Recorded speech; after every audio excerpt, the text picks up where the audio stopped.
talking about aliens, UFOs, and the unknown.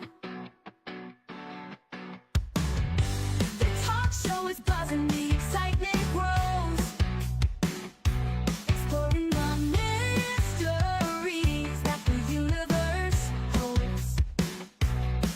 Get ready to dive into the world of the paranormal. Welcome to the Coley and Marky Show, where we uncover the secrets that nobody knows. From aliens to UFOs, we're ready to explore. Strap in and get ready for a wild ride for sure.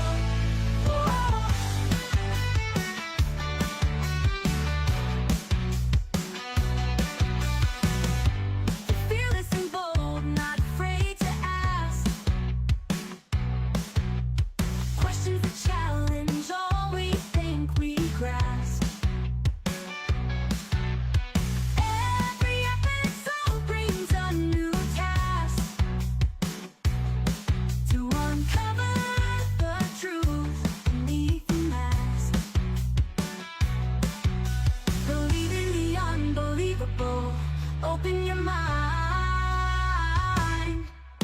Welcome to the Coley and Marky Show, where we uncover the secrets that nobody knows. From aliens to UFOs, we're ready to explore.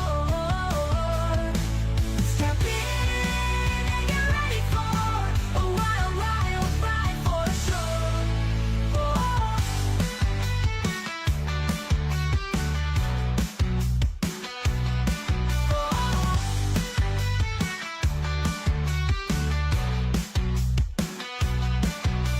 Welcome to the Coley and Marky Show, where we uncover the secrets that nobody knows. From aliens to UFOs, we're ready to explore.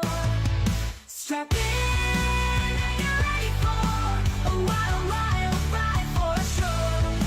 Welcome to the Coley and Marky Show, where we uncover the secrets that nobody knows. From aliens to UFOs, we're ready to explore.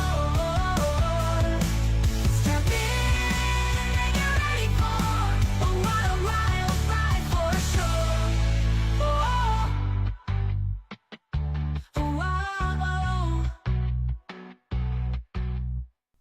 What's up, chat? Welcome to the Coley and Marquis Show. Hang tight for me, everybody. I am, working out those kinks as always. I see there's quite a few things that didn't go perfectly well, but you know what? We're here. We are live, and we're ready. We're ready. Yeah, we are. We really are. Coley is with me right now. Coley, can you hear me, Coley? Hold on one second. Coley, can you hear me now? Coley, what's up, Coley? Chat, I know you can see me. What's up, chat? I want to give us what's up to D-Worm, Silent Listen. Thank you, Silent Listen, for giving me that intel. I did not know that. Sometimes we get a couple things mixed up. Scott, what's up, Scott, my guy? And yeah, naturally, Can you hear me? I can hear you now, Coley. I can hear you now. Okay. So yeah, but we're here. We're here. We're live. We're ready for action. Ready to rock and roll. And we have another very special guest. I've actually, this is interesting because I was watching some of the videos, some of his videos, and I try to keep up. I listen to a lot of these thought-provoking, these philosophical conversations about quantum physics. But man, he's got quite a bit of knowledge about things I don't even know. Words I've never heard of, concepts I've never even considered. So this is going to be interesting to kind of get his perspective on my thoughts about his work and some questions I have about, some of these unification and string theory and quantum physics and all that fun stuff and jazz, So, yeah, we have the pleasure today. Do you remember when you had an interview with him before? That's Yes, how I do. I've Yes, I listened. do. He was so Yep. fascinating. I do remember talking to him. It got to the point where we had to we were at the end, but it was there's more to talk about. There's so much more to talk about. So yeah, this is going to be great. This is going to be great. That's when I was at SOR. This is long years and years and years ago. Mhm. Well, I don't know why I said that. It's only been a year. It feels like years and years. Yeah, it does. But it's I've only been, well, it's it's been been a over a year. year, Has hasn't it it? been? I don't know. I think a Colby, year and a half. I don't know. you know, time is an illusion when you think about it. So Yes. it's Yes. getting. So we have I with us. appreciate that. Yeah, it's fantastic. We have with us tonight Mark Fiorentino.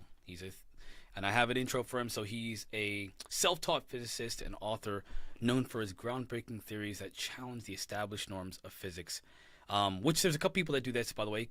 My favorite guy right now is Donald Hoffman. I'm going to ask him some questions about Donald Hoffman's work and what he thinks about that. Mark's work delves into the mysteries of the universe, of course, aiming to talk about some of Einstein's unified field theory. He has a passion He's for. completed it.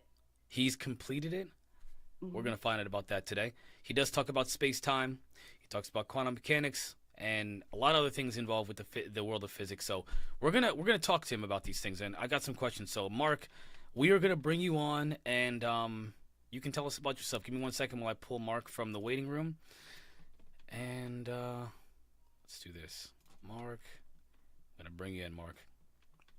Coming in, Mark. Mark. There he is. Ah, Hello. Nice to see you again. Hey, nice Mark. to see- Yeah, it's great to have you again. I do remember talking to you. I don't know if you. I didn't know if you remembered me actually, because it's been over a year, I guess. It's been since I've spoken with you last. But Okay. yeah, he doesn't. It's okay. Listen, I'm a forgettable guy. I've spoken with you sooner than that. Yeah.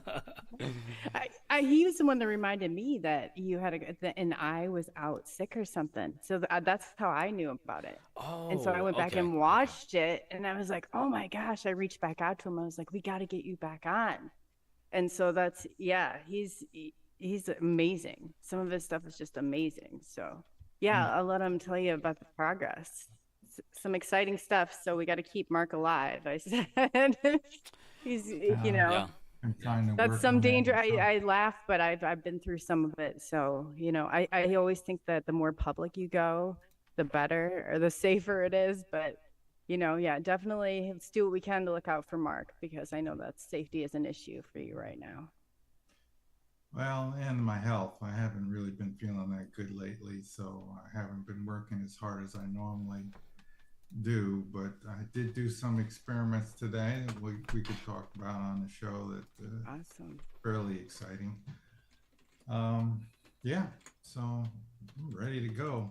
Awesome. So I was telling Mark Keys to start this off that you've completed Einstein's unified field theory. Is that correct? Yeah, early on, while I was writing my book, I completed it, and by the time I finished the book, I was able to add it to the book and have a paper uploaded to ResearchGate, so that I found the central cause of what causes mass, which is what causes gravity. And so I did the calculations and everything so anybody could figure out or compute the mass of a proton and a mass of a neutron. And Amazing.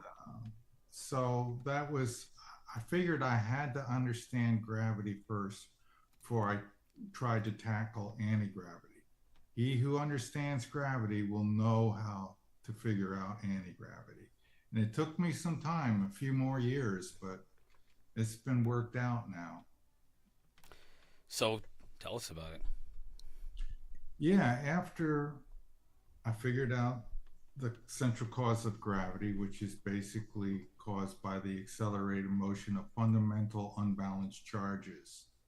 When the charges move in this way, they cause the space in and around the particle to contract. That's what I call gravity 1.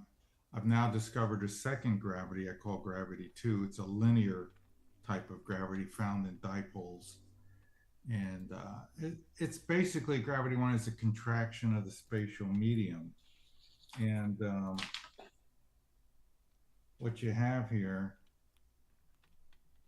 I can see it. Yep. that is what the 3 quarks form when they move at 99% the speed of light inside of the neutron and the proton. This shape. Now, this shape is not just static like this. It's spinning and rolling. Hmm. So what you get eventually is a solid sphere moving at 99% the speed of light, and it's spinning and rolling. And why is that significant? Because that's what Einstein was seeking when he was working on the unified field theory. He was seeking a dynamical geometry. That geometry, I, I believed existed, and I searched for it as well and found it in a person who had a near death experience. And I was deliberately searching near death experiences for a pattern, this dynamical geometry, this geometry in motion.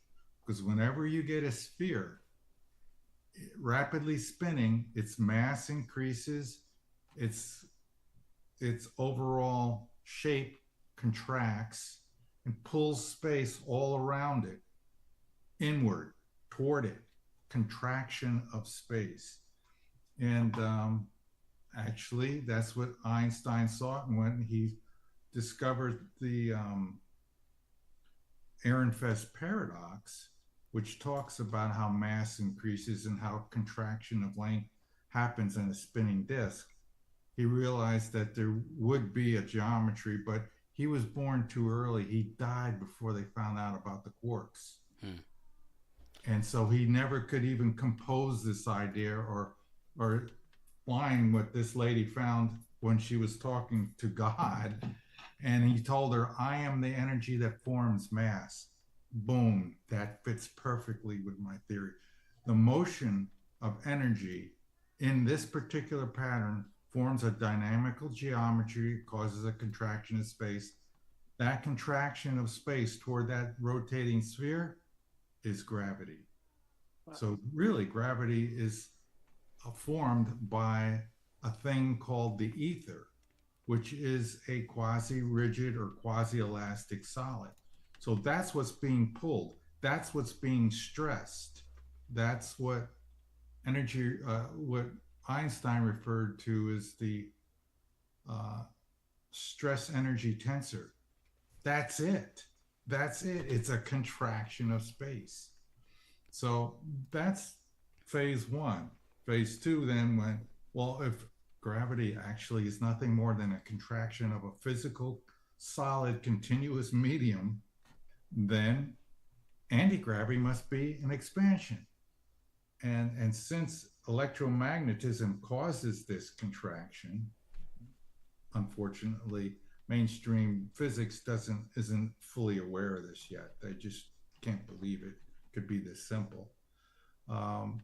Then electromagnetism, electrostatic field, magnetic field, must also cause gravity too, which is a linear attraction in the front of the particle, and anti-gravity, a linear repulsion at the back of the particle, which causes the particle to move.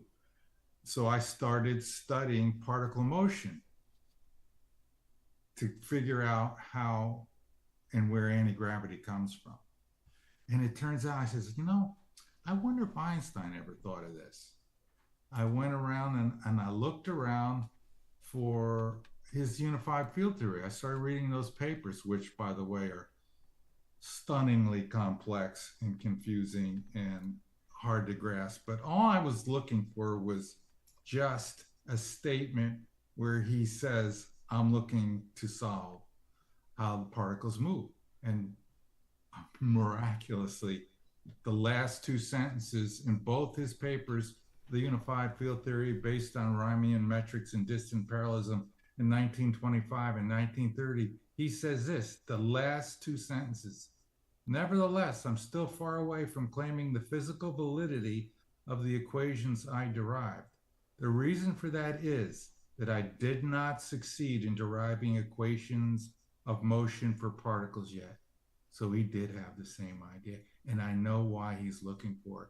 He who knows that can link everything together, the complete unified field theory, because everything happens because of the motion of particles within space itself.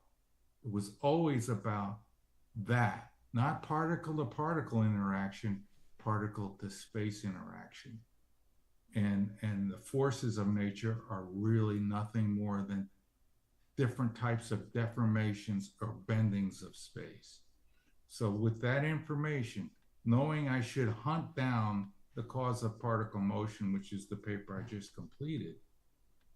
With the equations, I describe how a photon is built as it's forming until it's completely formed, as it comes out of the electron. It then, once it's formed and has its wavelength and its energy content, I can do the math, calculate its mass, then use that in Newton's equations to cause its motion. Now, what's really neat about that is there's still a missing equation, because a photon does something very amazing. No matter what wavelength it is, and they are all different wavelengths, it still goes the speed of light. And if you do the normal calculations in physics, that shouldn't happen. As the wavelength changes, the energy changes, the mass changes, the attraction changes, and it will go different speeds. But we don't see that in nature unless we hit a light beam with a prism or something, and then it exposes there is something different there going on. So with enough information, I was able to derive that final equation, the first of its kind anywhere. And when I bolt that in to the equation set at the right moment, I calculate the distance inside of dipoles. What are dipoles? Plus and minus voltage. That's a dipole in a capacitor, right? And a magnetic dipole is a north and south pole, plus and minus again. And inside of those objects, those geometries, is what I discovered as the gravitational field, gravity 2, which is attracting at the front of the particle, and the anti-gravity at the back of the particle. So the anti-gravity part, the south pole, the negative pole, chases the positive pole because it's pulling inward in a cardioid shape, coming in at the front and pointed toward the back. So this thing is a pull-push object, and all the particles move in this way, not by the electrostatic field directly, but by what the electrostatic field does to space within the dipole. It causes a motion of space to go in this direction, and by Newton's third law, thrusting goes in the other direction. It's What is it? Every action has an equal and opposite reaction. Opposite reaction, exactly right. Everything makes sense. There's no breaks in the logic. And then I went about doing measurements to see if that was true. And initially, I was confused because the measurements I'm making in my little lab in the garage were telling me that the drawings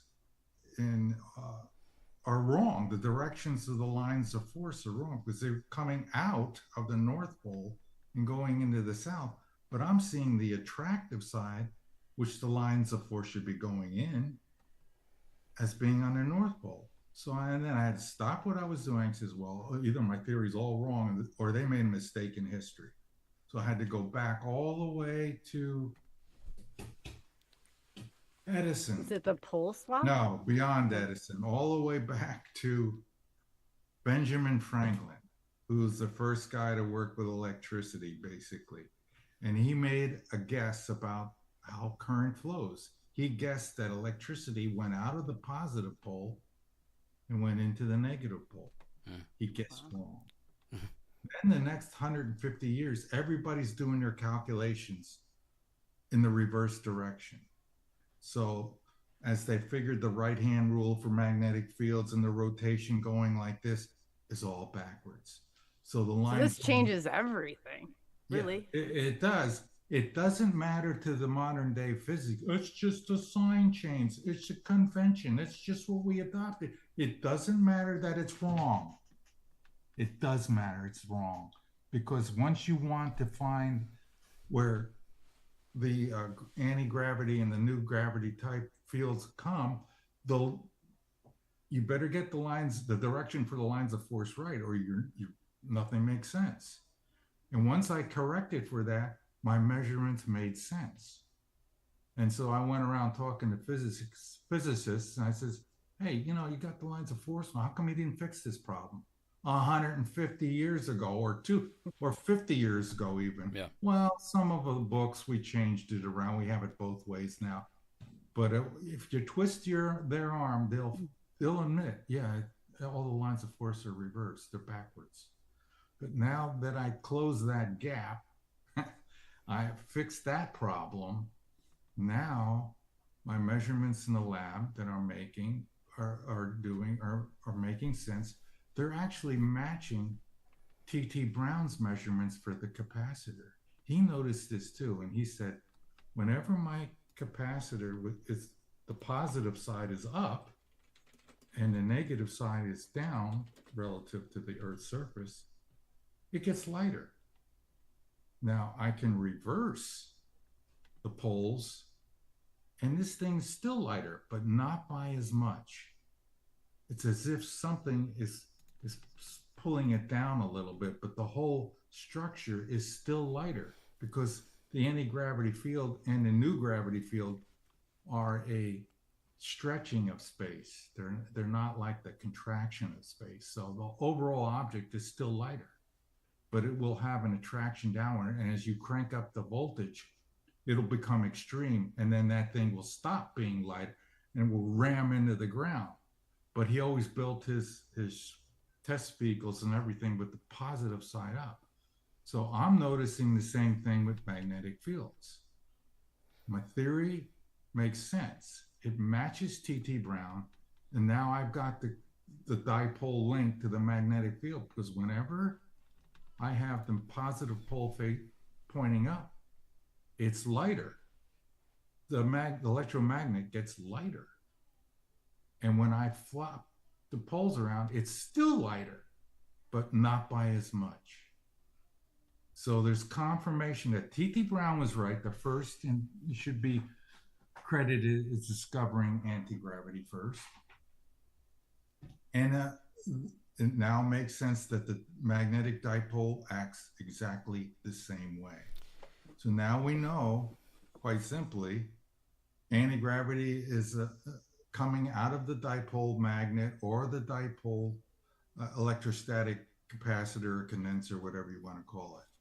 And that's what we've seen over the years. Some people talk about in the UFO community that the electrogravitic models that are out there, Bob Lazar, McClandish. I was going to ask These you about guys talk about the electrogravitic model. It's using voltage to cause a lift. And we know in the early days, they were more focused on magnetic. There's also magnetic vehicles out there. Some of these people, otherworldly people, ET, whoever, use that technique, which, by the way, is a lot harder to build because you need an immense power system to power a magnetic vehicle. So I'll guarantee you the United States government is using electrogravitic. It's way easier to generate a high voltage and then put it into a capacitor group, stacked layers to amplify that lift potential. And it doesn't take near the power. One driver is voltage, the other is current. Either extreme current or extreme voltage will give you the exact same anti-gravity effect. And that's the end of the line. It's not that hard. It's just that simple. And it makes sense. And it has to be. Those are the only there's only really 5 forces of nature. The electrostatic field, the magnetic field, the gravitational field, gravity 1, gravity 2, and anti-gravity. Those are the 5 that, when all combined, form the new unified field theory. I've upgraded it from just electromagnetism and gravity, and discarded the standard model, which is completely wrong. That's why they can't ever make it work, because gravity is a force. The other type forces are actually interactions and should not be classified as forces. They're a level above. primary forces are straight bendings, twistings, stretching, and pulling of space. Those are the fields of force, and not particles bumping into each other and making another particle pop out. That's not a force, that's an interaction. So that model should be discarded. Einstein's reinstated. With my extension, all the work is complete. Everything is done. We're ready to build starships. Yeah, so just real quick for the people that are like, what is he talking about? So I try to take this information and let's give it put it in a digestible form. What are the implications of what Mark is saying? To me, Yeah. the implications are essentially there. We can create devices and technology that uses anti-gravity that would revolutionize transportation. It could revolutionize space travel. You mentioned about anti-gravitics for space travel. Think Bob Lazar, everyone, who I wanted to ask you about Bob Lazar. It could change everything, even war. Though the problem with this technology, this science, is that if and this is kind of the implication of the national security implication that the military is always talking about, that we've heard about for so long. It could also create an anti-gravity bomb that could appear, say, in Los Angeles in a millisecond, and then blow up and create an entire crater in the entire area. So like, and no one would know where it came from. So there are benefits, and then there are caveats. The question is, do the caveats outweigh the benefits? It all depends on your perspective. So there's that. That's what the implications of what Mark is essentially discovered. The other thing that I wanted to kind of put out there for all of you is that this is, and again, Mark, please correct me or expand on this in a more intelligent way. This also kind of validates what Bob Lazar has been saying about how these UFOs operate. This essentially is the science behind, in my opinion, at least from my perspective, this is like the science behind how UFOs might work, or how you could get an object or a craft to work using anti-gravity. You're mentioning how gravity brings things down. Gravity makes things fall. They make things, it kind of pulls things towards something. Whereas anti-gravity does the exact opposite. It almost propels something, or pulls it in a different direction. Instead of, you called it a push-pull force for this science that you're talking about, which we'll have to get a little bit clarification on that. I'm not quite sure what you mean by that. But Bob Lazar said that instead of an object flying through space through propulsion, it essentially it falls through, kind of like a tunnel almost. That these craft or whatever aren't necessarily flying through a pushing propulsion; they're falling through space-time. So take that convoluted, almost nonsensical, perspective, and try to make sense of it here for me, Mark. All right, Bob Lazar. I've looked into that guy, and his explanations make sense to a certain degree, especially because he keeps talking more about the gravity part than the anti-gravity part. He says that it falls forward, the craft spins like that. And in a crude model, yeah, that could work exactly right as he's describing. And he's kind of got me thinking about, hey, wait a minute. The anti-gravity's on the bottom, but he keeps mentioning a gravitational thing on the top. This matches T.T. Brown, and this matches my theory. Either he's a really lucky guesser, or there's another possibility. He was good friends with John Lear, and John Lear's father worked with the government on a guidance system for the UFOs. So he knows how they work. In order to control the UFO, you have to know the mechanism that where anti-gravity and such work, how to control the voltages or whatever. I have to ask you, before we, so you're saying that there is a navigational system to the craft? Oh, sure. Every craft that's you got to fly, you got to steer it. And the steering mechanism for those kinds of craft, you arrange the field forces to a certain shape so that you can go this way and you go that way. So how do you account for anything? How do you account for something being, these things are traveling at least recorded 10,000 miles per hour, right? So how would you account for doing that without accidentally bumping into a bird and causing a collision that could literally blow up the spaceship at those speeds? Like, how do you account for these things? But The those speeds, you're gonna take it right out. I was kidding. I was yeah, kidding. yeah, Oh, yeah. The bird, like, the bird they're would gone. be, the bird would be ketchup. There would be It's ketchup, actually feathered ketchup on the craft. I mean, I'm just saying, like, a real object, it would cause a, like, if there was an aircraft in the way, you can't account Or for anything they're at those at a speeds. different altitude. Even Because well, yeah, there's yeah, Well, aviation plus or minus 500 feet. you're and all that. thinking in terms of our primitive, radar guided systems. Now, the people who built these actual things that visiting Earth are way more advanced than us. right. Way more. And a lot of these ships, their biological interfaces, their direct connects to their minds. They're controlling the craft directly with their thoughts, way beyond what we have. They could be using remote viewing to look ahead. They could be using some sort of advanced radar. They're millions of years more evolved than we are. Do you think So they're their manipulating time? mental capacities are deeply involved Yeah. in the workings of these craft. So that's not real. For us, it's more of a problem because we're controlling the craft with our technology, electronics, and so forth. And we got to strobe this power, and so it can turn and do all these things. It's still easily done. Yeah. You can go 10,000 miles an hour, but what Bob Lazar said is true. Within that bubble that you're in, the warp field, I call it a cancellation of the Lorentz field. A distortion. That you don't have inertia. Yeah. You're in your own realm. So as you're moving 10,000 miles an hour, if you have no windows in that and you're sitting there, you're completely unaware of any motion at all. Even if it stops at 10,000 miles an hour and then just stops, you're not aware.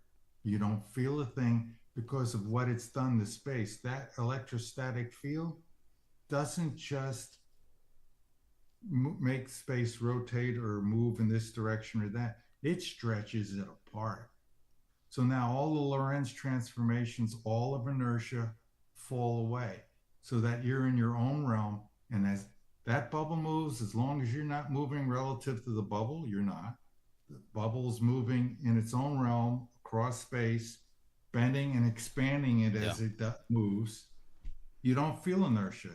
Well, Bob Lazar said that the craft, the whatever the system is that creates this distortion, it kind of like it does this thing where it spirals outwards, and maybe a heart shape, I guess you can say, like a heart shape, and so it's creating this field all around that area, which creates the distortion you're mentioning. From what he says, I want to ask you something else. Tom DeLonge claims that inside of these craft, he claims they are not only we're talking about traveling at these speeds, and it's irrelevant because they're not just traveling they're not traveling fast. They're literally traveling through space-time. They can go from, like, for example, he said you turn his example, and it's a very crude one. You talk about crude. He said you turn your head to the left and it's like 1750, and then you turn your head to the right and then it's the period of the dinosaurs, and then you turn your head to the left and it's 5 minutes in the future. You're distorting not just space but space-time itself.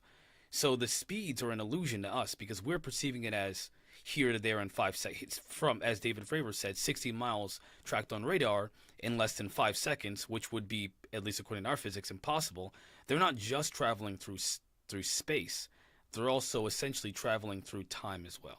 They're distorting the space-time, do you think that's... In my model and my theory, I don't mess with time other than the time dilation factor. When you're inside of the warp field, the slip wave, as I call it, time goes slightly faster. The flow of time, you're not going forward, you're not going back. Look, when we watch UFOs fly across the sky, they're in our time frame. They're not bumping in and out of it. We see them, we can track them across the sky, staying in this time frame. I'm talking about that level of, I call it entry level, starship technology.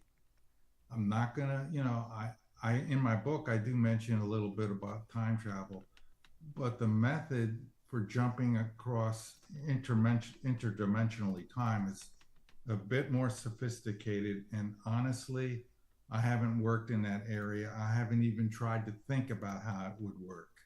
All I know is that basically you have to vibrate space at some particular frequency, and you could probably open portals and go to different times and such. Interesting Yeah. speculation science. Right. I believe that's possible, and it's probably fully capable for any advanced civilization to do. And a lot of these spaceships probably move through space inter interdimensionally. So they pop out of their dimension, move across some other space that's got some different coordinate system in it, pop back in at some other location. Like you would liken it to a wormhole, but it's more sophisticated than that, and travel either through space or time completely. I'll bet you there's loads of advanced civilizations that do Yeah. that as well. Do you But think that's that not, you know, do you think we perceive? So there was a video I saw, a couple of them actually, where you see these UFOs, the discs, and they're moving from like side to side, but in a very instantaneous way. And if you slow down the video, there's a flattening of the object. Obviously, when something goes really, really fast, it kind of has that flattening effect to the perceiver, to the person that's even perceiving it. But on video, you can see it almost as if it's flat, like a straight line, and then it just like distorts back into the shape of the craft. It'll move back and forth in weird ways, but it flattens as it's moving in these quick, instantaneous ways. Would that distortion be part of this effect? Would that be how our perceptions perceive this, or is it something else? Maybe it's a different type of travel. Maybe they're that's traveling at.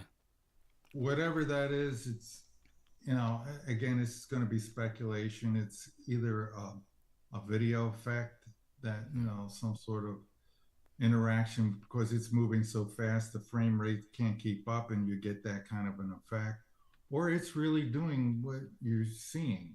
And again, that's a million-plus-year technology change.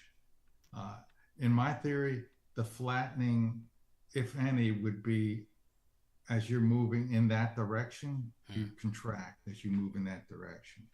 But that's the Lorentz contractions, and they're not going to be in effect uh, in my slip wave situation. Everything remains the same size no matter how fast you go.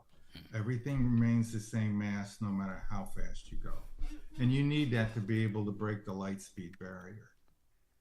But what you're seeing, you're giving me instances and examples of the hundreds Yeah, of advanced technologies that are out there that don't necessarily fit with what I'm talking about, because they're way ahead. and there's more than I'm one, you only think. talking about the basic stuff a primitive civilization like us finally discovers and can utilize to go to other star systems. Because when you build this spaceship right, using what I've described tonight, the technique and so forth, you can go any speed you need to get to the next star system. So if you wanted to go to Proxima Centauri, 4.2 light years away, you could crank once you get out of the solar system, so you don't want to smash into something going at light speed. You can get out of the solar system within a few minutes, point your craft at Proxima Centauri, and then hit the warp drive. And now you could tell your spacecraft to go 40,000 times the speed of light. You'll be there in minutes. Now that's a practical application that's usable, because we can't wait 4.2 light years to go at the speed of light. No. It's still too long. We certainly can't use rockets. I laugh at NASA. Don't give me that rocket technology crap. That's not worth anything anymore. That's old school. Forget about it. And they know about it, and they cover all this up. you got to go well beyond the speed of light. You want to get across the galaxy, go 100,000 times the speed of light. It's all determined by Maxwell's equation. C, the speed of light equals 1 over the square root of permittivity by permeability. The slip wave that I'm talking about that you can create using either an electrostatic field or a magnetic field of great intensity causes space to stretch apart, which causes permittivity and permeability of that continuous medium. Space itself is a thing. Matter of fact, it's the only thing that exists. Mm. Causes space to pull apart. Permittivity and permeability drop. And now the smaller those numbers are, which by the way, they're already incredibly small, as they get smaller, the speed of light, if you work through that equation and you calculate permittivity and permeability dropping, it's dividing into 1, and C becomes this immense number. Now it's not just 186,000 miles per second. Now it's 186 billion miles per second, or 186 trillion miles per second. The more you drive those two numbers down, the faster your ship can go. And this technology that I'm describing does exactly that. And that's just what's needed to get our butts off this planet to other worlds. It's entry-level stuff. All the other races that are out there visiting us, they've solved this problem tens of thousands, hundreds, and even millions of years ago. Our time in our segment. So, a couple of questions. I'm sorry, I didn't know if you were. Go ahead. I'm done. A couple of questions for you. Have you spoken to anyone from the Scientific Coalition for UAP Studies? I've spoken. I know not to bother.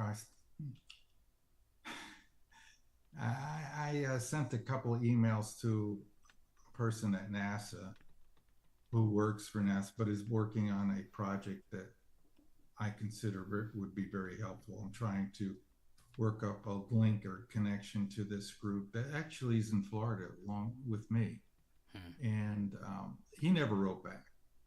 I don't know, when I mentioned anti-gravity, that scared him, because NASA, anti-gravity, bad word, right? It's a really bad word.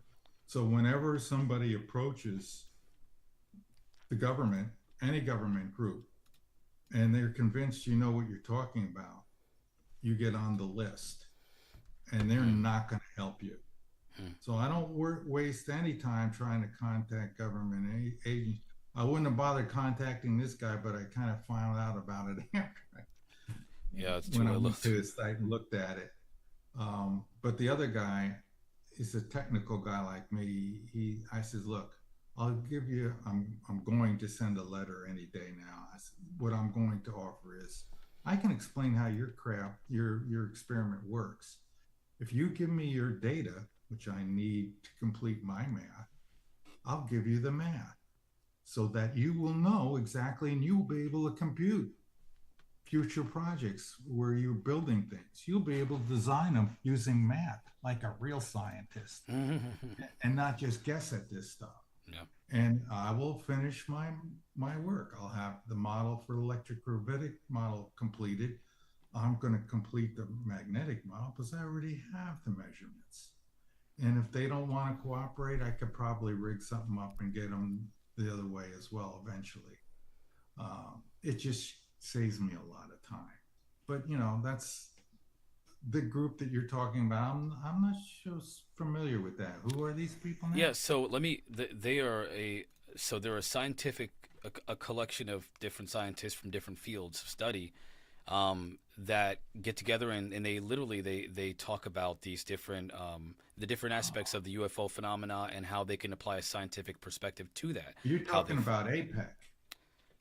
Is that what APEC? Advanced Propulsion Engineering Conference. Well, they were at APAC, but this is let me pull up their website, Scientific Coalition for UAP Studies. That's the Okay. name of the actual organization. They have a website that if you have this information, they're willing to collaborate with you. I'm going to send it to you right now on Yeah, send it to me. I'll definitely yeah. check into I it. really think that you would be. I mean, listen, man, they're always looking. They literally on their site they talk about Gary Nolan's work with them, Avi Loeb's work with them on I think on a very brief basis, not like a direct collaboration, but there have been other scientists that are in the field studying this phenomena that have worked with the Scientific Coalition for UAP Studies. They're real scientists that collect data and they share that data amongst each other. I think that would be really important for you to get a hold of. Let me. I'm going to send it to you literally I right now. give it a try. Yeah, please, man. I think that you're in for this. I mean, listen, I'm not. I'm by far We not should this. check into them first. Well, Yeah. I've been studying I these will. people for. I've been studying their work, and again, I don't know everything. Some of the stuff I get the concepts, but I'm not a scientist, and I wouldn't be helpful to them at all. They would look at me and laugh. But for you, they would definitely be interested in having a conversation about your work. I think it would be important to take a look at that. But also, I unlike see me and Coley have different perspectives. So I would be the kind of person to say, "Hey, why not reach out to TTSA? Hey, why not talk to Bob Bigelow? These are people that have been putting out the word. We're willing to work with people that have this information about potential anti-gravitic technology. They want to work with people." But Coley would say that they're government ops or something like that. She'd Yeah. rather We you want go to to keep them she, alive. she We she'd want to rather keep she'd Mark rather oh, okay. alive. She'd rather you go The to UFO community is infected with Yeah. yeah. large group of disinformation people. Well, this is not. Anybody, Yeah, this isn't that. It'd be like she'd rather you go to Stephen Greer. No. I'd rather him go to people like Magnetic, the guy I passed off. There's some people that will come to me and they'll say, I've got the ability, whatever. And I always like to pass that along because if you can avoid any government agency or any agency alone, I would just check into it because nothing ever ends. The TTSA went nowhere. They dive bombed. I They mean, did, I'm not saying and to go to TTSA now. I think that yeah, don't TTSA do is kind of that. I'm No, talking no, about, but the like scientific. CIA Yeah, but the counterintelligence. Scientific Coalition for UAP Studies is a legitimate collaboration of scientists in different fields all over the world who are working together on the UFO phenomena, the UAP phenomena, whatever you want to call it, for scientific purposes. They're applying Yeah. science to We'll the just check phenomena. into them just to make I've sure been they're looking at. not I funded. think you would Who, be who well. funds them? They are connected. Oh They boy, are here we connected. go. I mean, they work with Gary Nolan. Who else? Like if you Gary Nolan worked directly with the CIA. He worked with but he's Red you know flag. so oh, I don't know. I guess from your perspective, I can see why you'd be a little bit leery about that. To be honest, We I just don't want to because get them killed. Yeah. the CIA, the FBI, the NSA, yeah. No, they're I all understand. corrupted. I understand. They're all corrupt. The They political are too. world is They are. corrupted. Even So what the, can you do then? Like what somebody like yourself, man? I mean, you're coming on to the listen. I'm very happy that you're here because we can really apply. We have a chance right now to bring science to the conversation. I've got people that I personally know, very well connected people. One of which I want to outside of here, I want to talk to you about. I think he'd be interested in having a conversation. He's not government, but that would love to hear. They love the show. They like talking to me about this stuff, but they want a scientist to explain some of this potential to them. This is a great opportunity for me to have this on the show. But you're on a show with most of my audience isn't physicists. They're not scientists. They're just people. They're lay people that we study the phenomena. We look at pictures and videos and hear stories. We don't engage the scientific data on this phenomena. So what are you like? How are you reaching out to people that could make an impact with your work? I do have a plan. It's fairly simple and straightforward. I don't know how much I want to give away, but I Yeah. want to start an infection in the system, and so I'm basically going to give away all the information to a certain group of people, and I'm going to give them all the materials I have, all the measurements, all of how to do the experiment, and I'm going to ask them to do the experiment to prove themselves. Do it quickly before it's too late. Yeah, Can well, we get a test kit? Don't send me anything. I've never. Yeah, No. I'll try. I'll try. Or you Well, can do these it. people are all technical people, and they don't want to I'll find do one. it. See, Yeah. here's the biggest problem that nobody really realizes, and the government has done a great job of making this false belief real. And that deep down, most everybody does not believe in anti-gravity. Even the guys that are going to conferences and talking about UFOs, once you use that word, uh, people are automatically trained and tuned to try to explain away whatever experiment you come up with, like they did with T.T. Brown. You go down to his page on Wikipedia, and they're carefully crafting a discredit. Oh, he thought that was, this voltage and this thing going up, and that was proven not right. The symmetrical capacitors don't really generate. They continually discredit the people and their work by hiring physicists to write up papers that make these guys look bad, whatever way they can think of. And so people deep down, even though they want anti-gravity to be real, when they see it, they won't even recognize it. They won't even accept it. So I would expect that to happen when I release my next paper. But I'm going to provide rock solid evidence. And they're going to have to lie, cheat, and everything they can to prove it wrong, because their arguments aren't going to make sense. Because when I show it to them and I give them the measurements, and there's no way to explain it any other way than that object is getting lighter because the gravitational field within it is decreasing, and in fact it's actually emitting a small anti-gravity. Well, as I told you, there's a linear, when I say linear, I mean straight line. There's a straight line attraction at the positive pole and a straight line repulsion at the negative pole. And so what that is space is moving like that. So in the middle part right here is where the transfer happens from it going inward to going outward. But look, it's the same direction through the entire object. So it's going in here, going out here. That means that the thing will move up. This is straightforward, old school science. Newton stuff, Maxwell stuff.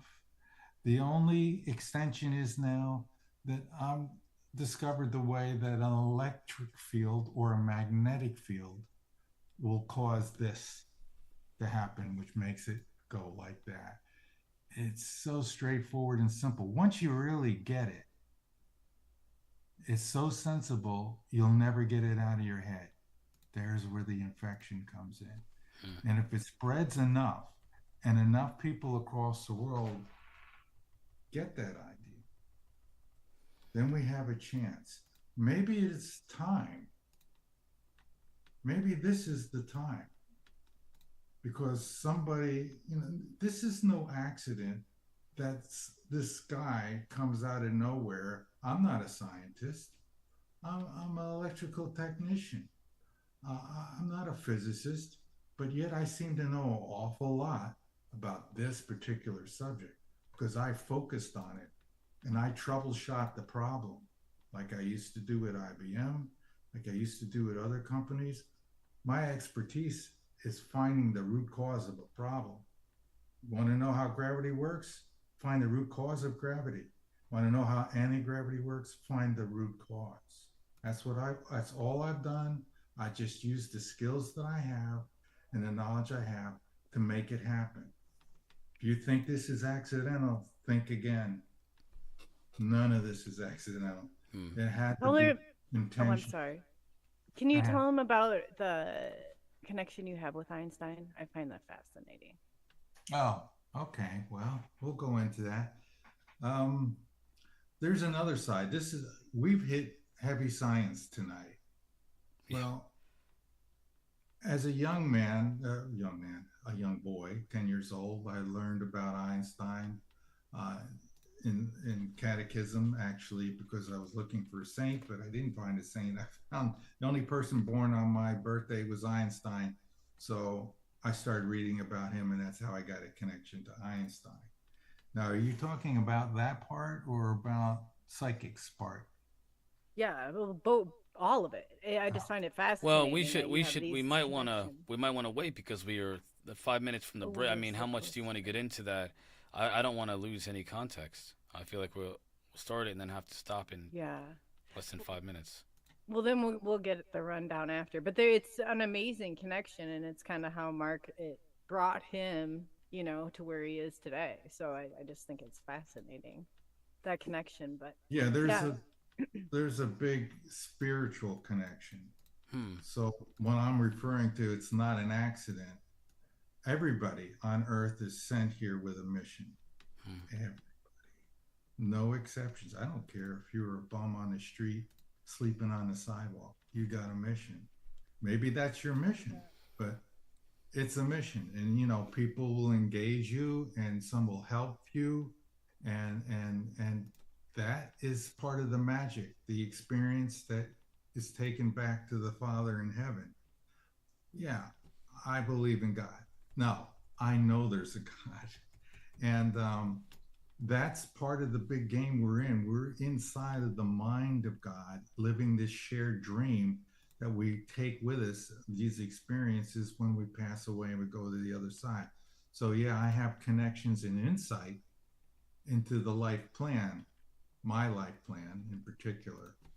And so I have some greater knowledge that's outside of this arena that we're discussing tonight, where my information comes from, my inspiration, which is basically infusion.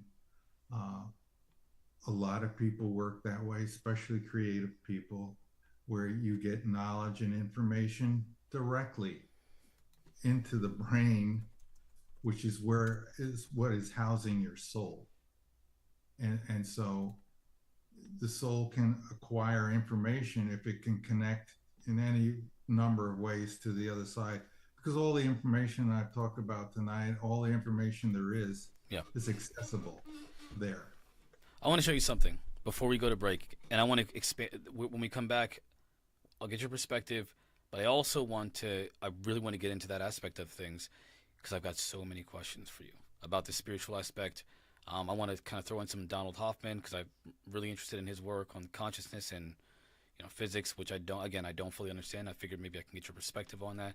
But first, I want to show you a video, and I know there are thousands of them, millions of them, all over the world. But there is one video that I don't quite understand the potential technology behind it, and I want to share that with you. So let me pull this up, chat. You'll all see this, and then I'll get your perspective whenever we get back from the break. Give me 1 second here.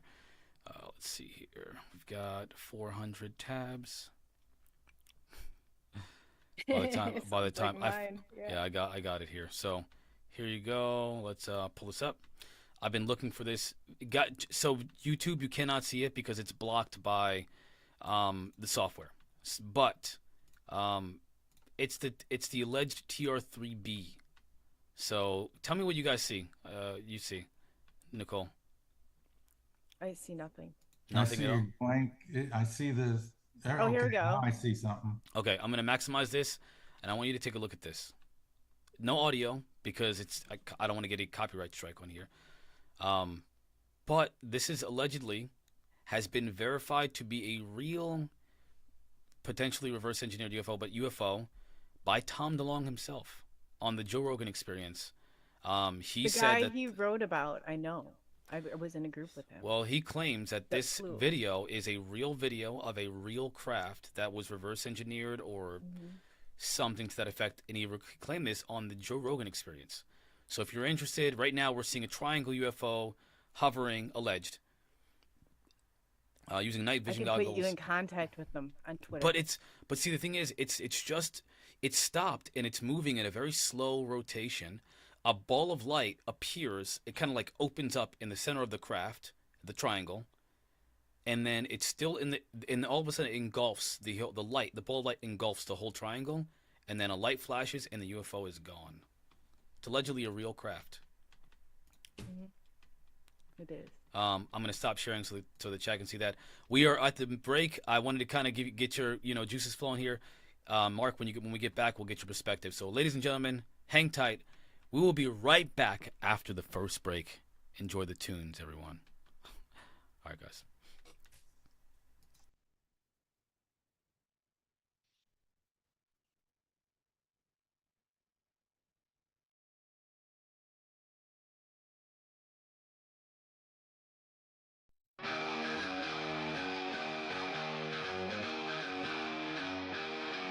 They're watching from the shadows, an intelligence beyond our own. Whistleblowers shouting warnings, researchers feeling all alone. We're blinded by our arrogance, thinking we're the only ones in control. But they've been among us, preparing for their role. This revelation is shock to our core. Are we ready for what's in store? Something is coming, we can feel it in the air. Our force so powerful, beyond compare. They've been trying to warn us, but we just don't care. We're not prepared, it's too much to bear.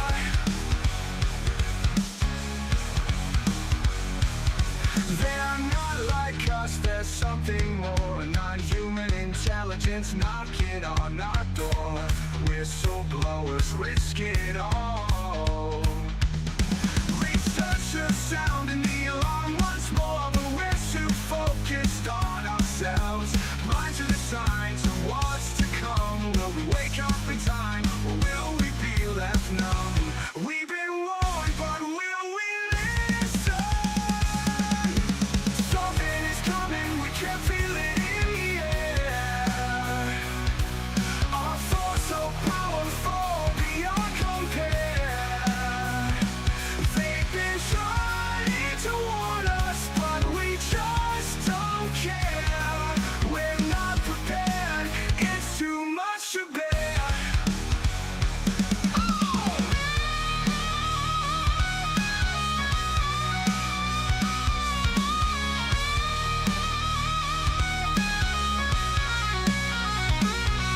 They're not like us, there's something more. A non-human intelligence knocking on our door. Whistleblowers risk it all. Researchers sounding the alarm once more, but we're too focused on ourselves.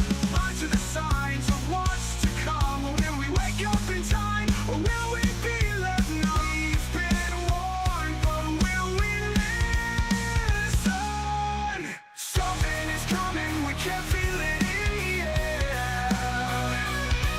Our force so powerful, beyond compare. They've been trying to warn us, but we just don't care. We're not prepared, it's too much to bear.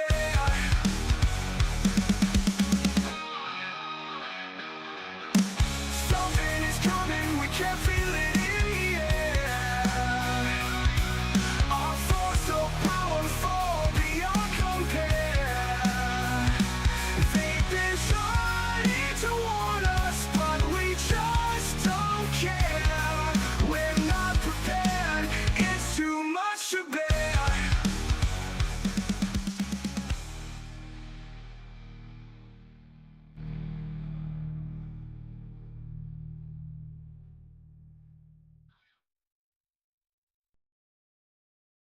Ladies and gentlemen, we are back, ready to rock and roll, baby.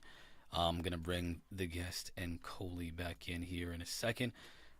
Coley, when you're ready, go ahead and unmute yourself. Put that face back on the show, please. Ladies and gentlemen, we are live again. So yes, I think it's called the show. The thing that we showed, by the way, is called the TO3B. Everybody, welcome. We are live on Helix Rock Radio. That is rockradio.live. If you're on the radio side of things and want to check it out, it's also an app on Android and iOS right now. It's awesome. We finally got that figured out. So kudos to our producer.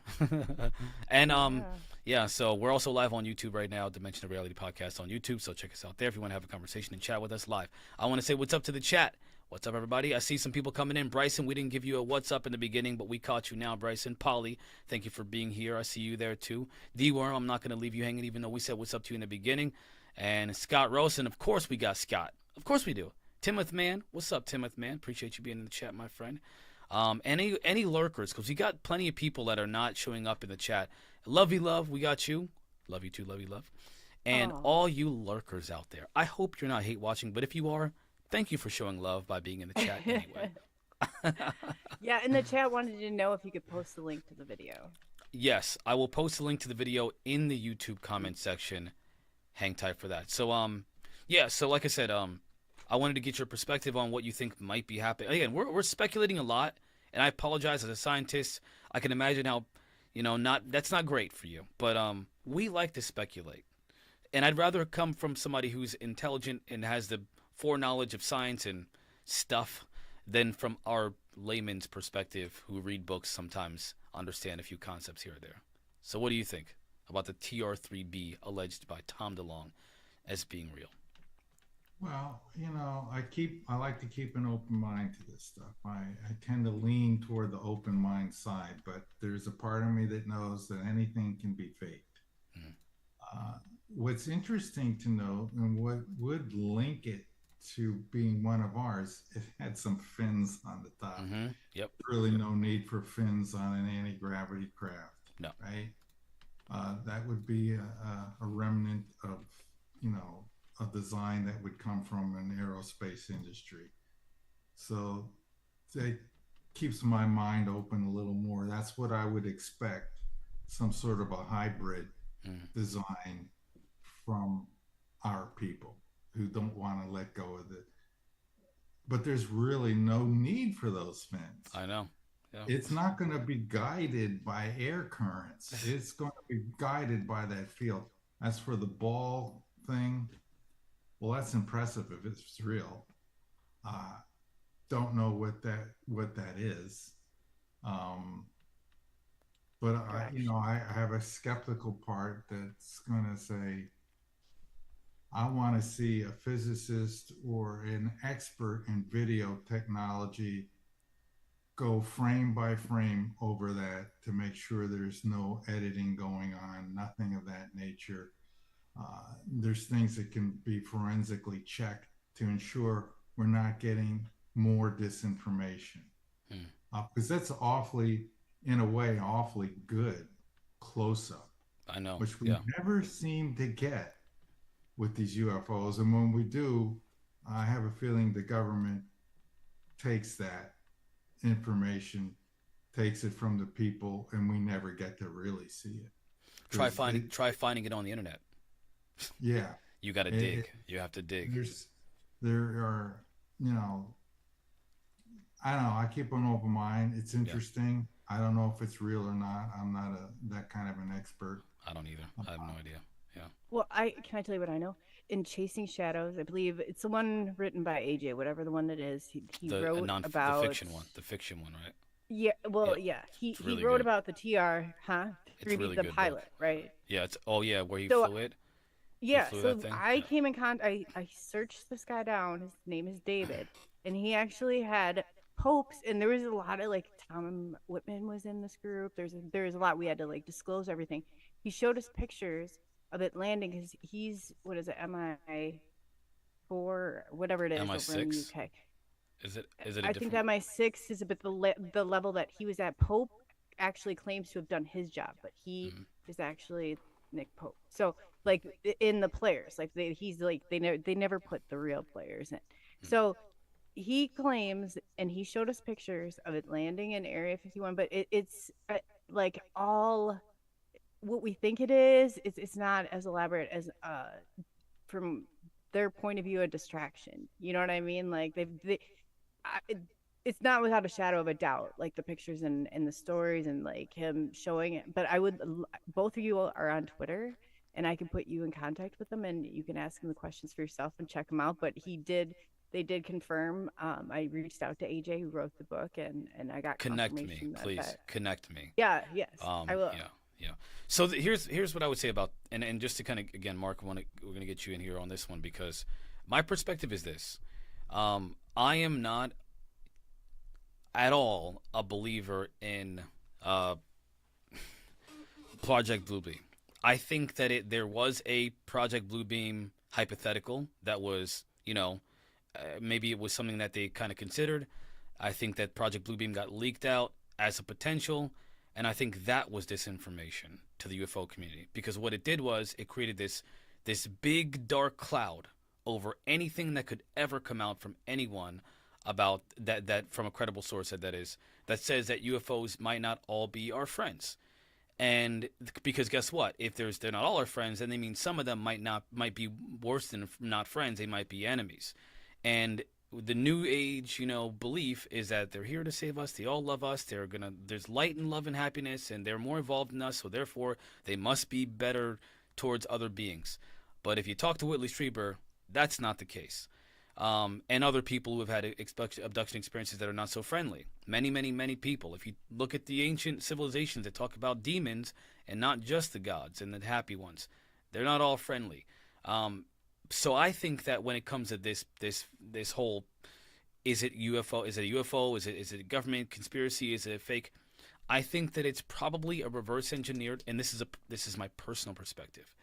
I think it is a UFO reverse engineered craft from non-human intelligence, alien, whatever technology, that we tried to emulate poorly at that. It is, in my opinion, like you said, it's impressive to see it do what it did. But when we look at the craft that the disc-shaped ones that have no visible means of propulsion, they're not flying that primitively. It's like it's almost like they're testing out how the anti-gravity works. They're slowly moving across the sky. They do a little turn, they stop, and then they just disappear. Cool. Like when a kid finds a flashlight and learns how to turn it on, they don't know how to use it, but they get that there's a button that if you push it, it turns on. That's kind of the impression that I give with that. When I see the real craft, they're not doing that. They are doing phenomenal things. They're moving in ways that are almost psychic. You mentioned about the consciousness connection between them and the craft. This biological unity between them and the craft. I've heard, and I believe, that there is a conscious connection, a psychic connection between the beings in the craft, almost as if they're designed biologically to work with the craft, so to speak. And so I don't think we will ever, at least not in our lifetime, be able to recreate what we're seeing in the skies. Never fully, not for as millions of years, because not only do we not have the material science, according to people like, Jacques Vallée and Gary Nolan, who have worked on some of those pieces, there are these isotopic ratios that are not even in our solar system, that these alleged craft, if they're telling the truth, they kind of have this isotopic ratio that isn't seen in anything within our solar system. These atomic layers of that are just not possible with our current level of technology, at least not here on Earth. So I can't imagine. You don't think we have the holographic means of doing that? That's why you don't. I think it is ludicrous to believe that we have holographic technology that can cause a physical reaction in our reality. Yes, I think we can project. We've seen these light shows. What if it's like a 5D or 4D when you go into SpongeBob and then you see the water, but there's look at the facility. Look at the facility that it's like... built in. I mean, the facility it's built in is. It's not just like we live on the planet, and the planet has Earth over top of it. We're walking on it. They would need to build a very sophisticated Earth-like platform that can, in conjunction with other technologies, project this 5D effect. It's just unrealistic. I noticed there's a lot of talk about the technologies and the other alien beings and stuff, and it's all, I try not to let it confuse speculation. My work. It's speculation. I gotcha. Because we don't know who the good guys are and who we have some idea. Richard Doty, I don't trust that guy. Yet everybody's talking to him. He's on every I'm a test guy. No, I know. Just a certain He, information I he's do. deliberately pulled all kinds of crap. I Oh know. And we keep falling for it. Now it's really, I'm telling you the truth this time. man. Tony, his job is to keep everybody confused. So Please we could continue, talk Mark. Yeah. about these technology, they're good guys, they're bad guys. I You know would what? say he just gives you little pieces of the truth. And Coley, you everyone better else listen up. This is a throw scientist, away. okay? This is a scientist talking, Coley. You listen up. We Mark, we debate about this all the time. I don't know Dodie. I don't know him from Adam, right? But I know Dodie. Like we all know Dodie. I know Dodie as much as the History Channel knows Dodie, and we know what Dodie did. I chit chat with him a lot, yeah, and I trade information. I But would, like I said, I would love there to, it's yeah. only speculation. I You would love to gotta. talk to him, but I have to be honest. Why would anybody trust him more than Elizondo? Is my like I just get frustrated, and Then confused after by you that. talk to him, you'll understand why.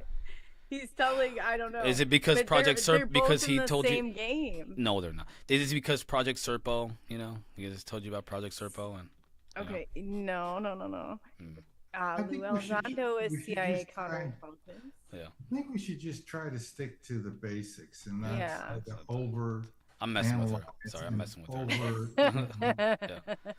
What we do know for sure.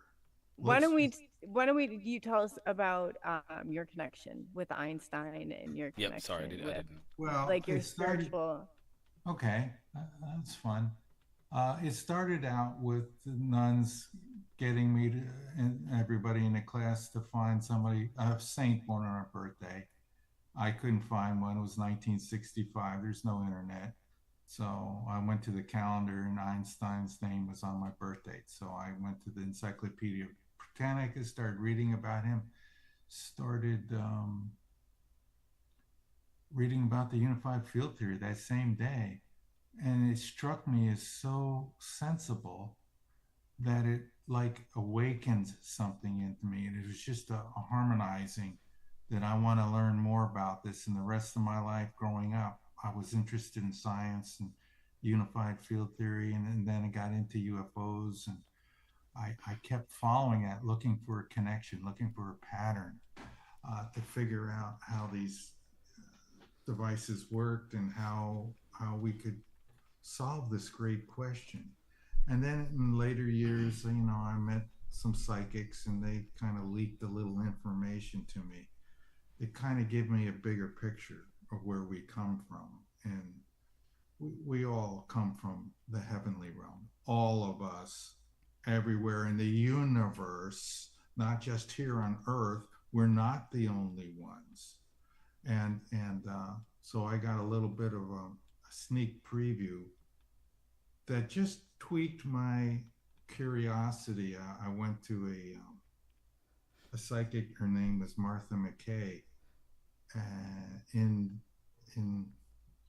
that would be 1972, 73, somewhere, or actually maybe even 74 most likely, and with some friends.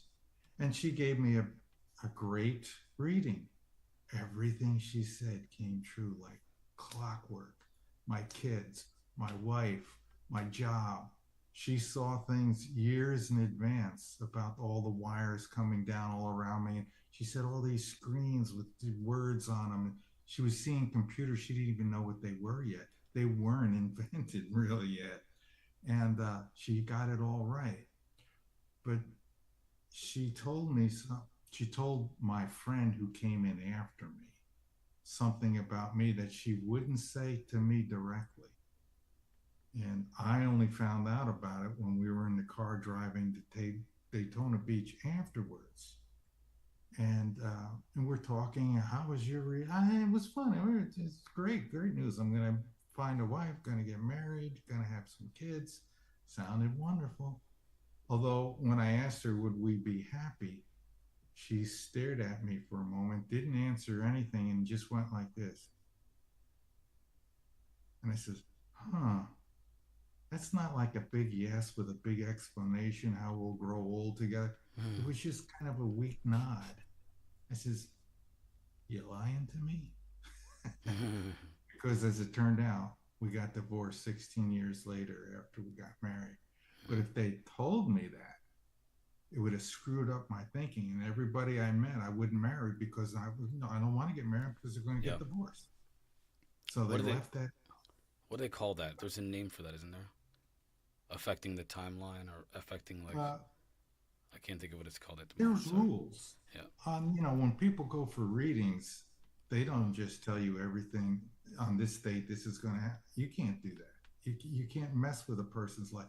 They have to live their life. We have to live our lives. We have to experience it. There's certain things you shouldn't know because it's going to change your thinking and then you're going to lose your free will. So what happens was she told this other buddy, oh, someday you're going to be famous guy to the other guy. Your friend is going to be a famous guy. He's going to make some great discovery, blah, blah, blah. So I'm driving. We were driving to Daytona Beach, and he says, hey, that's something about what she said about you. I says, what? I had a perfectly normal reading with nothing unusual said. Wife, kids, family, job. Yeah. She said, oh yeah, someday she says you're gonna either write a book or have an invention. The word invention stuck in my head. I was trying to do inventions for years after that. And that's how I kind of became a little bit awake. I started maybe remembering what I came to do. It was just incorporated into me in my background thinking. So everything I was doing was always thinking the future, something's going to happen. Be prepared. Don't use drugs. Don't get drunk. Don't mess yourself up, and fly straight and live your life. And that's what I did. And eventually, after meeting other psychics, confirmed what that first one said. Later on, this last psychic that I met, who's now my good friend, Tamara Richardson, in a reading, more like a trance state, Einstein comes through, and Ray Bradbury, who I really wasn't that familiar with, but apparently they hang out together on the other side. And Einstein sends me a message because all while I'm writing the book, I'm saying, Al, this has got to be, gravity has to be a contraction of space. It has to be. I looked everywhere for anybody, anytime he would say that. And I didn't find him saying it, but I found Amir Excel's book entitled God's Equation, where he's talking about Einstein. And Einstein follows this line of reasoning, who basically, when you go through the whole paragraph, I'll give it to you so you know the full context. Einstein followed this line of reasoning that began with the happiest thought of his life. Still at the Swiss Patent Office, he conducted one of his famous experiments. Einstein imagined a circle spinning in space. The center of the circle did not move, but its circumference was moving quickly in a circular direction. Einstein compared what happens in several reference frames, a tool that he had used in developing the special relativity theory. He concluded, using the special relativity, that the boundary of the disk contracted as it spun. I got excited. That's what I'm looking for. Gravity, contraction of space. That's the link. There was a force acting on the circle at the boundary, centrifugal force. I don't know if that's right, but I do know there's a contraction of space, a Lorentz contraction.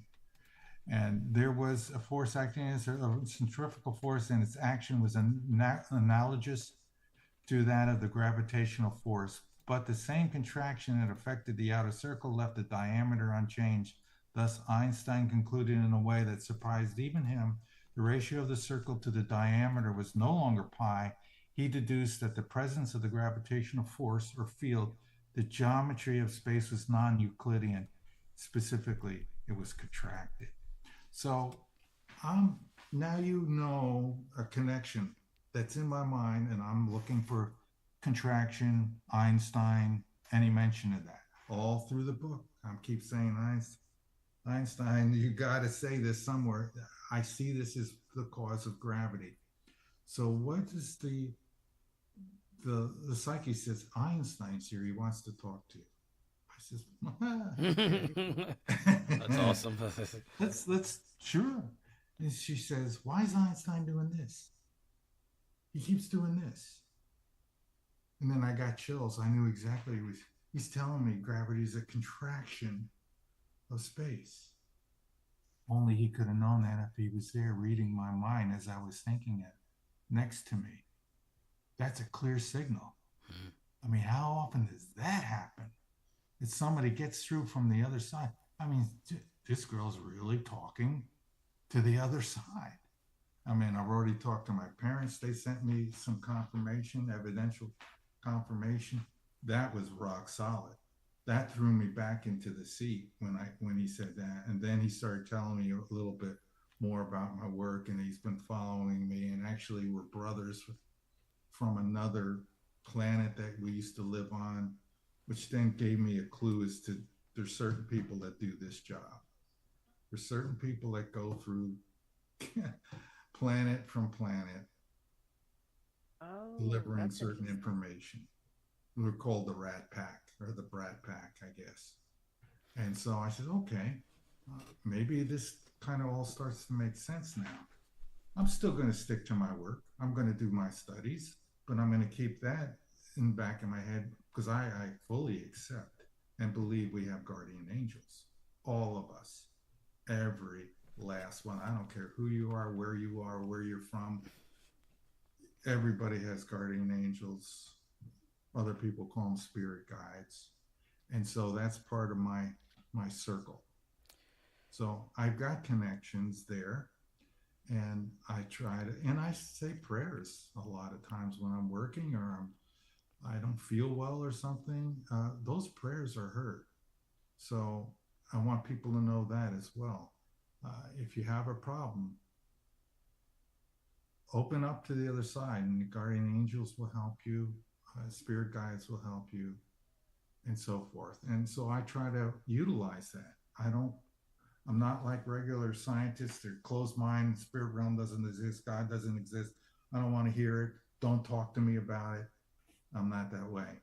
I know better, and they should know better. Part of my mission is to bring science and religion back together again. It's something It's gonna be Einstein, tough. I think, believed Yeah. as well. Einstein said, science without religion is lame. Religion without science is blind. I agree with that. We need to fix that. We need to Yeah. bring both back together again. Just not blind faith, So there, but that's my connection. There's more. There was more readings. Einstein came through many more times. So I got some Tesla. questions. I got some questions here. You mentioned a couple things here. You talk about, in my opinion, a few different phenomena happening to you.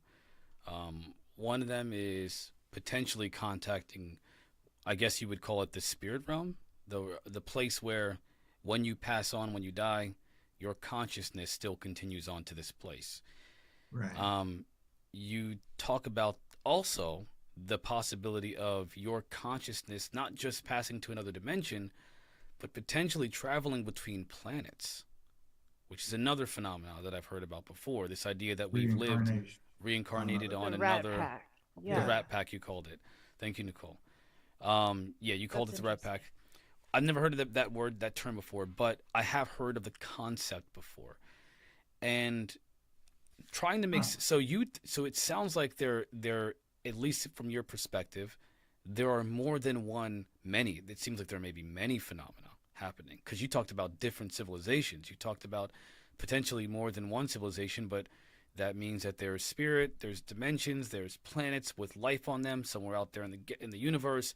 There's all these things happening, all of them. So that's your perspective. So Yeah.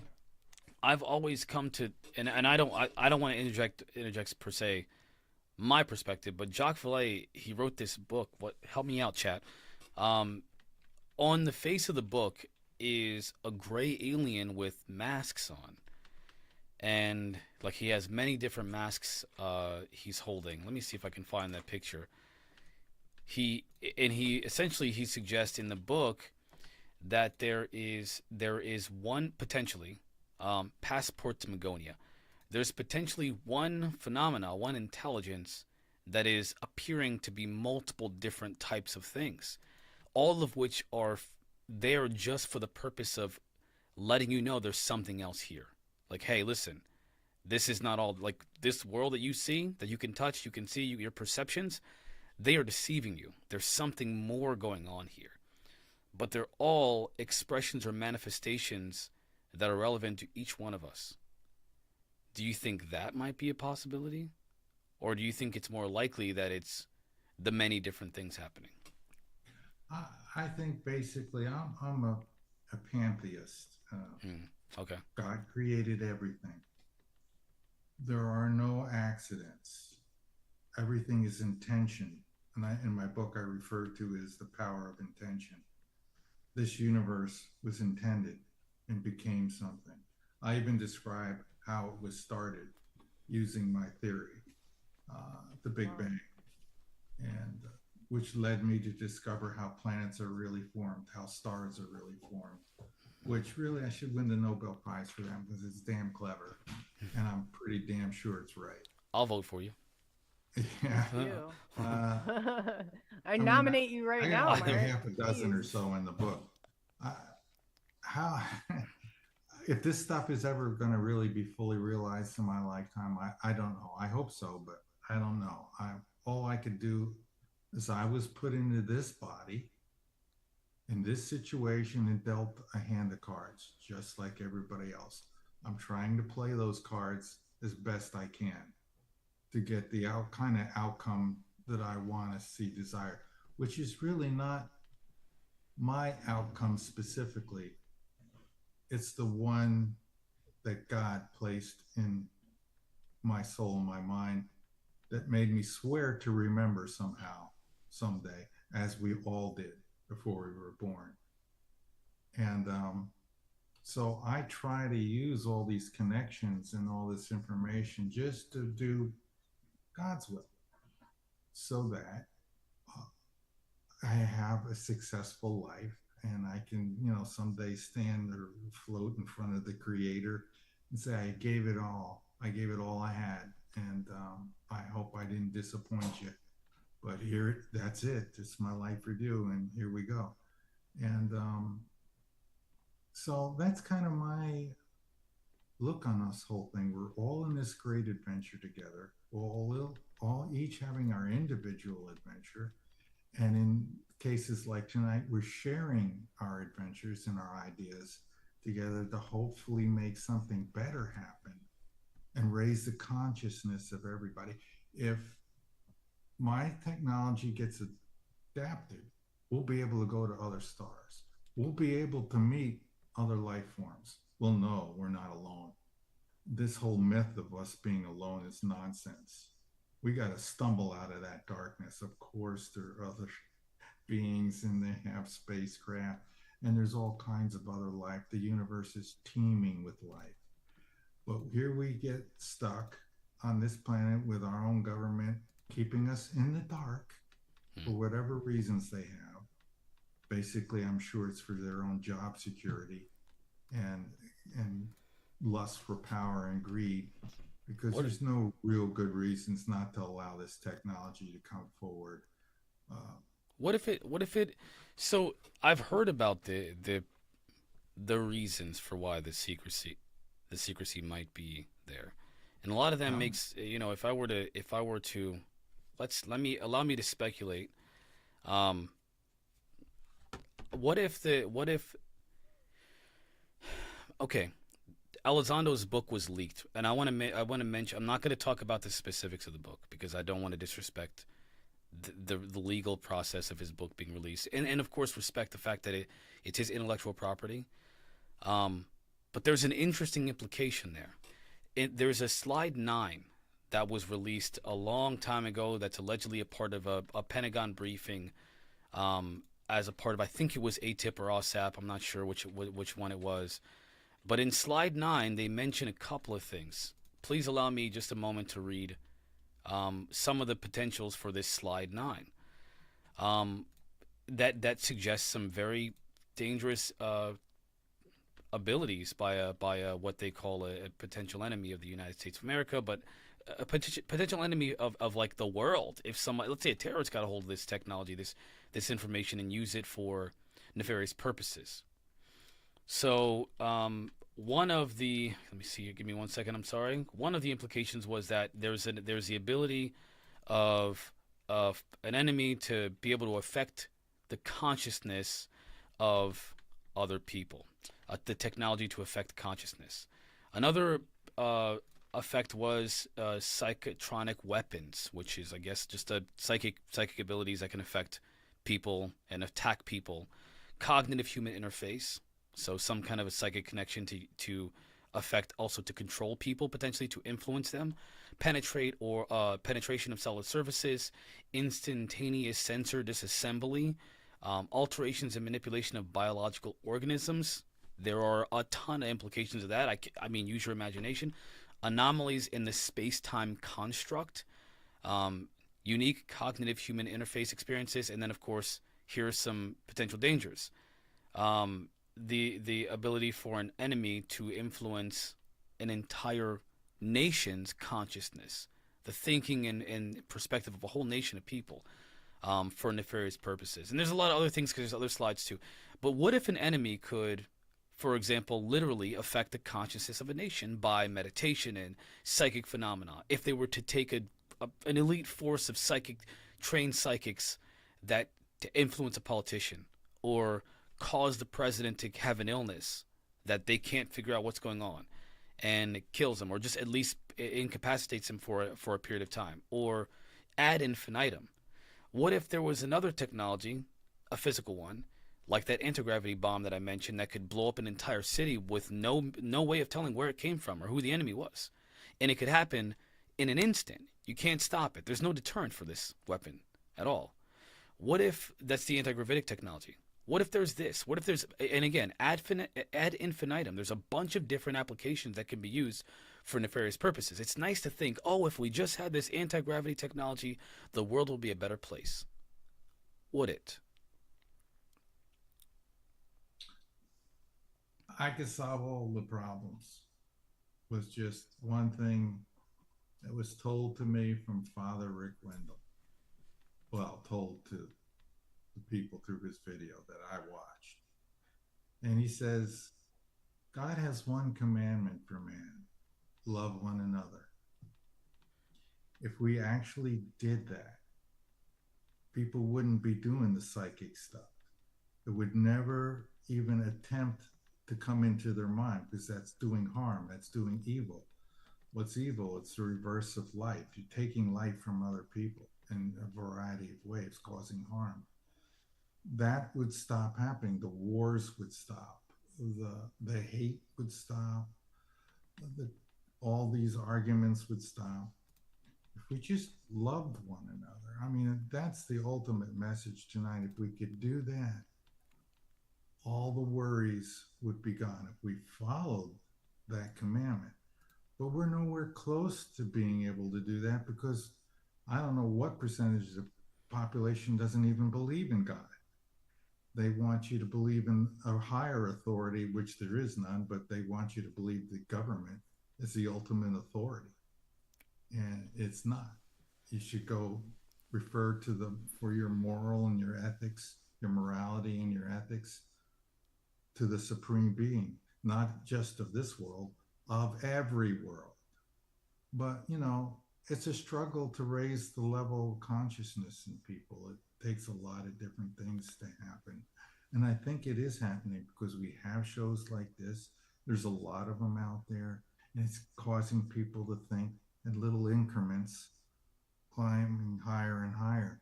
Yeah, there could be all kinds of weapons out there that do everything that you said. I think it's possible. I know they've done remote viewing. Well, there is an example, and I will give this much, and there is one example in that leaked document that suggests that that they could manifest entities from a remote location to influence the enemy. I'm not again. I don't want to release. I'm not going to give away the details because you got to read the book. I want to respect that. But there was an explicit demonstration of this, according to Elizondo, of being able to influence an enemy through psychic connections to do something. And what's worse, again, I think it would be irresponsible to release that technology to the world. There are too many people. I mean, most people, to your point, there's a lot of people waking up. There's a lot of these shows I think are important, and they are making change in ripples, ripples in this space time. But I think more concerning is the influence of the few that are affecting the rest of us. They have always and continue to negatively impact the world and to perpetuate chaos and violence and mayhem. It isn't getting better. As a matter of fact, it's kind of spreading even worse than ever before because there's more people to affect.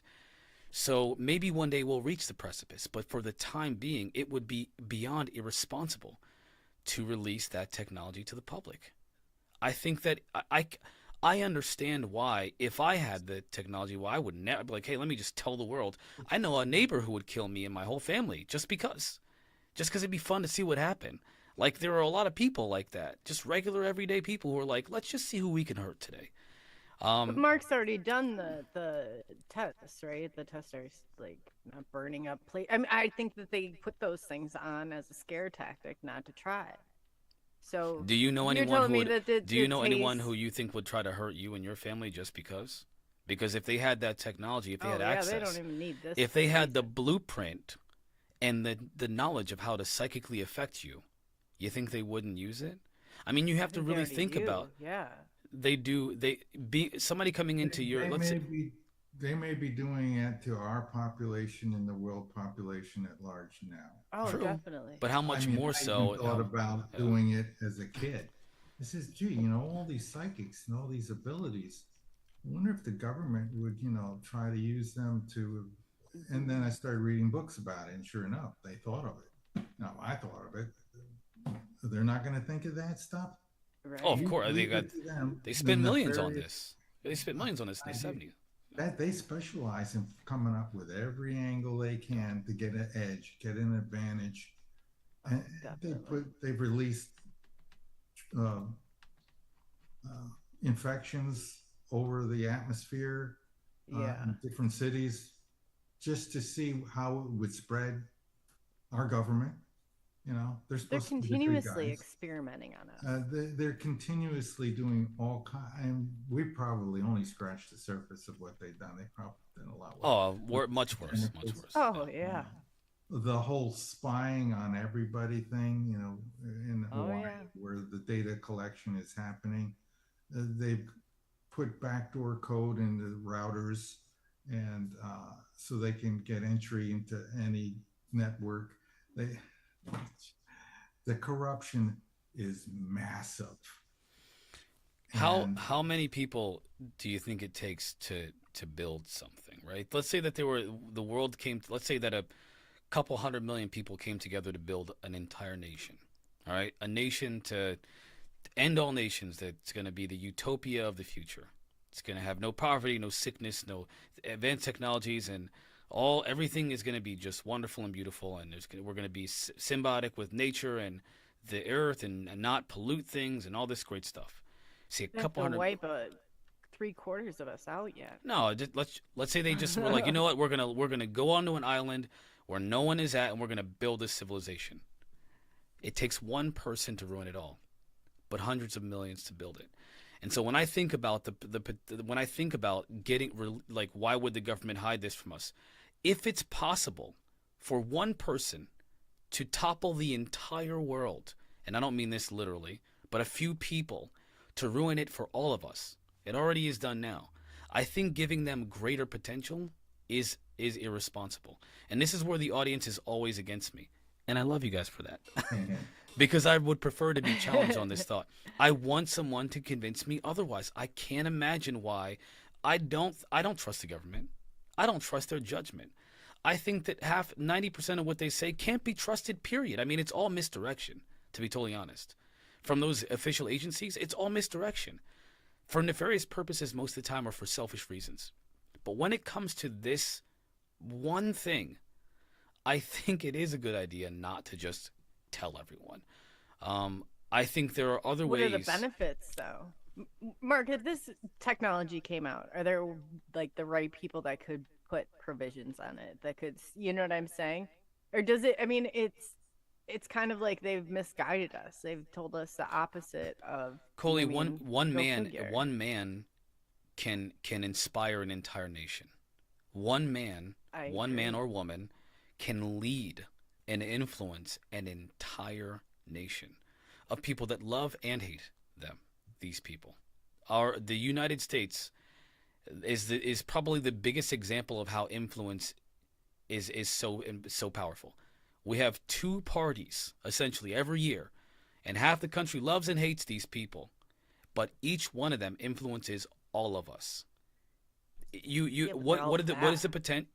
Again, what's the potential? The potential is if one person, one wrong person gets a hold of this tech, gets a hold of this knowledge. And I don't mean like some esoteric psychic leader out there who leads 100 people to go drink some Kool-Aid. I'm talking about real knowledgeable organizations or collaborations of people who really want to cause harm to us all. I think that's kind of dangerous. And But they all how do you they have other, it's like, okay, so take away the bullets to the guns, but then people don't have knives. Like they already have like access to things that they shouldn't have, and they're creating things in their Yeah, basements what's a that they gun, what's a shouldn't. gun or a knife to a psychic ninja, man? I mean, I mean, like, Really, I think you just think you need some training. I don't know. In talking to people like through the Montauk Project, like their way of like communicating and thinking is dangerous to one, and they realize that. yeah. Like, I just think that I don't know. There's ways of blocking it too. So if we go in and we don't know and we're unarmed, you got to assume that assassins are already out there. They already know how to reach us. They already know how to manipulate the masses. They already know how to do all that. And I like started, that's why I started shutting off everything. I'm like, what is there, like, it reminded me of like something like that you look into, like a wheel spinning, and I'm like, man, is there something in the theme song to this, or like, because you Mhm. don't know what they're doing, or subliminal messaging that they're not supposed to do. It takes just like flashes, and that's all it takes for our brain to I like, know, yeah. I don't Which know. is why I'm curious, Mark. I mean, Mark, like, I think that your perspective, you're talking about this as a way to, space travel. You're talking about this science as a way to change science, revolutionize technology in general. I think that is awesome. But I think the difference And between free energy, right, Mark? right, free Uh, the difference of this Other and like people have come yeah, up with that already, and they've all been suppressed. Yeah. yeah, All of them. And I know this for sure, and I'll tell you this little story. Many years ago, I met somebody who worked for a power company. mm, This person worked in the patents office. And over Wow. lunch, we were chatting, and this person told me, I've seen patents that would change the world. And then I opened my eyes and I says, well, what are you going to do? What are mm. you guys going to do? Are you going to use this stuff? And she says, no, we shelve it. We never use it. We're never going to use it. Yeah. Why? Why? Did he give you a reason why? Yeah, I didn't need a reason. I perfectly understand why. Shut It's down about everything. power and greed. Hmm. If you could have a little object the size of a basketball that could power everything in your house, free energy, why would we need the power company? They go away. They go out of business. They don't want to go out of business. They want to sell you power. They want you to depend on them to supply your power. And if everybody could just build something, buy something for a few $100 at Walmart, bring it home, connect it into your power system, and you have power for the rest of your life, they're out. And Do that's you not think that do you think that's that's not more Do you think that that outcome that you described is more likely than the one that I fear? That one's already happened. We know that for sure. Yours is in doubt. It could happen, and some people tend to do bad things. But if we lived by your rule for every invention that ever was, well, you could apply that to this electricity. People could use electricity and rig up a device and electrocute people when they sit down. People could, well, dynamite, people could rig a bomb and blow people up. Let's not have dynamite. No, let's not People have people do people that could though. grab a car and We, drive it over somebody. it's not legal to hold that like so it's not legal to have dynamite, but people still this is what I think of. There are people, very few of them in this world, that have done terrible things. 9/11, right? Many other examples, but 9/11 is the biggest one. Two airplanes, two men, and they used conventional aerodynamics to just boom boom, very crude conventional warfare. I'm going to They go don't blow even myself up happen. for whatever, okay, for a religious purpose. They used airplanes. What if they had antimatter? What could they have done with that for $100 here in the for a couple $100? What could a couple of people who have the ingenious, That was mindset? actually dynamite. You should go back to You that could use theory. almost any invention in an evil way. Inventions are really nothing more than tools Right. to help humanity. So there would need to be some kind of regulation to be We able to. shouldn't have You, cars you, because people die in No, cars these every are Yeah, good points. So I then wouldn't recommend living in the fear of what could be wrong or could go wrong. Uh, I don't know if you're familiar with Edgar Casey. Have you ever I met am him? very familiar. Yeah, I'm very familiar Okay. with his. He's seen the future. He saw us driving around in these buses, these anti-gravity buses in the future, in the near future, in his time. It's probably going to happen. How it comes about, I don't know. Maybe this discussion, maybe something I do in the future or somebody else does, something happens that this gets out and becomes as common as the airplane, as common as a car. Nobody would have believed 150 years ago that we'd have airplanes flying in the sky. Now they're all the time in the sky. And yes, they're used as weapons. Uh, that's part of the life experience. Yeah. There's good and evil here. Yeah, the purpose of And my questioning wasn't for me, by the way. This is specifically for somebody I talked to, and I wanted me telling them you're using this logic that I'm using is not my logic. okay, Just to be clear, because I kind of get the impression that okay, I'm that's not good. making That's that clear. fine. I think that you're right. I think that we have all kind. I'm a believer in technology. I'm a very big advocate of technology. As a matter of fact, I believe in the Venus Project, Jacques Fresco. The idea that we use artificial intelligence to try to help the entire world. I believe this 15 years ago when I was a kid. Whenever I just learned about what the potential for technology was then. Jacques Fresco was talking about revolutionizing society, civilization in the 90s, and he had all these patents and he had all these blueprints for what it could be like and how and a very specific way to socially engineer the society to be able to kind of push towards a different way of living and how we treat each other and how we see the world and all this stuff. And all that was rejected because of fear of technology. They were afraid that it was gonna, what if the AI goes in Terminator and what if This is it's what everybody should concentrate on now. This is what I think is I monitor near-death experiencers in many accounts, and there are hundreds, if not thousands of them giving us a warning. It's basically the same warning. What's different is the scenario. It keeps changing. Yes, I saw the next 20 years there's going to be a great catastrophe. Yes, I saw in 10 years China is going to attack. Yes, I saw in 10 years there's going to be great earthquakes. Now, I believe these people, 90 some percent of them are absolutely sincere, genuine, and telling the truth. Yet, we're getting an upheaval scenario, some sort of catastrophe, but it's in motion. The future, here's the timeline, and then we spreads out the future and all these other timelines here. And they're tapping into this possible one or that possible one. This is what I think is happening. And so they're all telling the truth.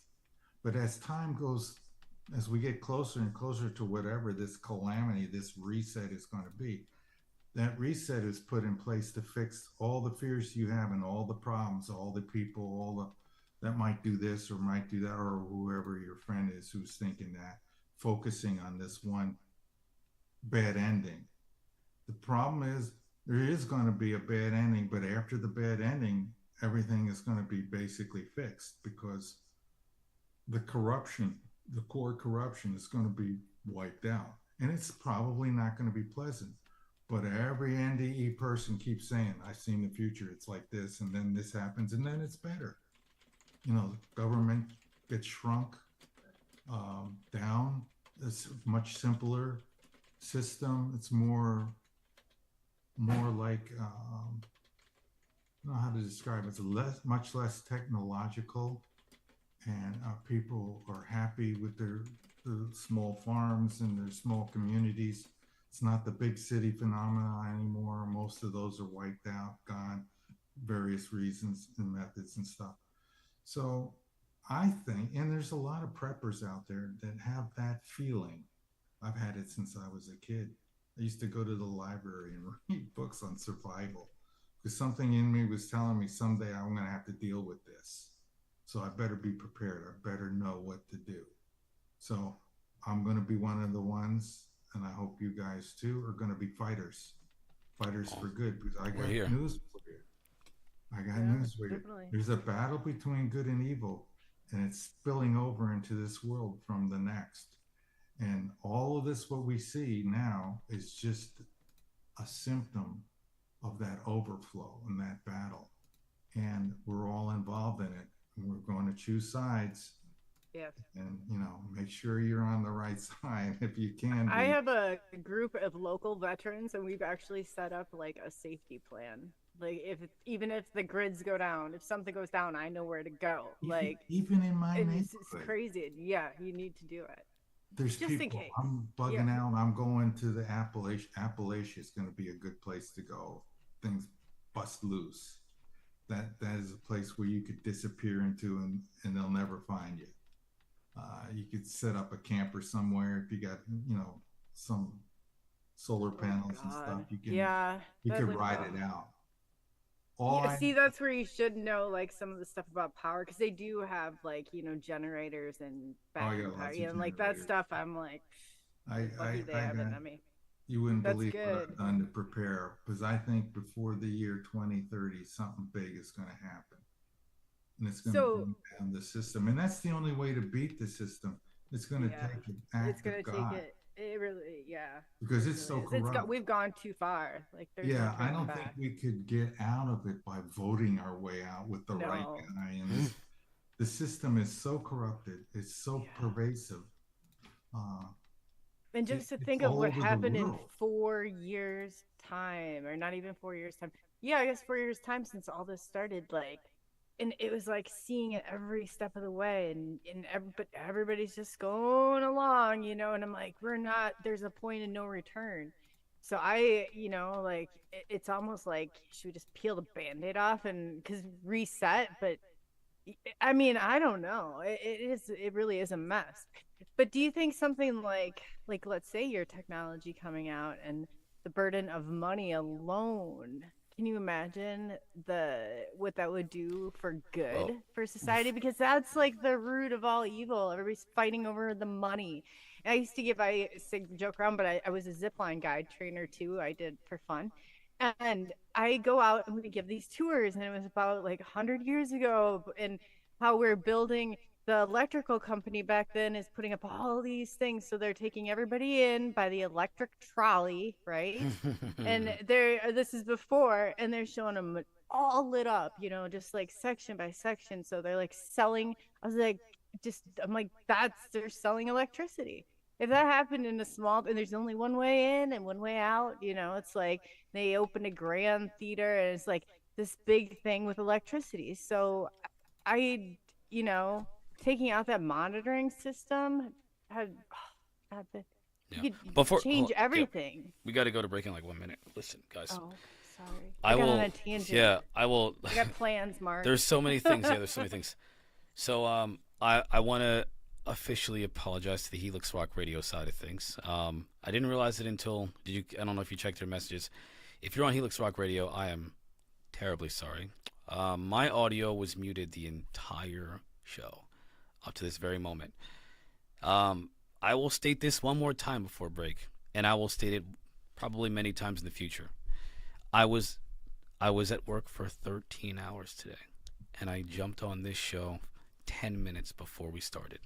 And it worked. Everything was going great, except for the fact that my audio was muted on the radio side. I am so sorry for 2 hours. We can get that over Oh, to no. him. Yeah.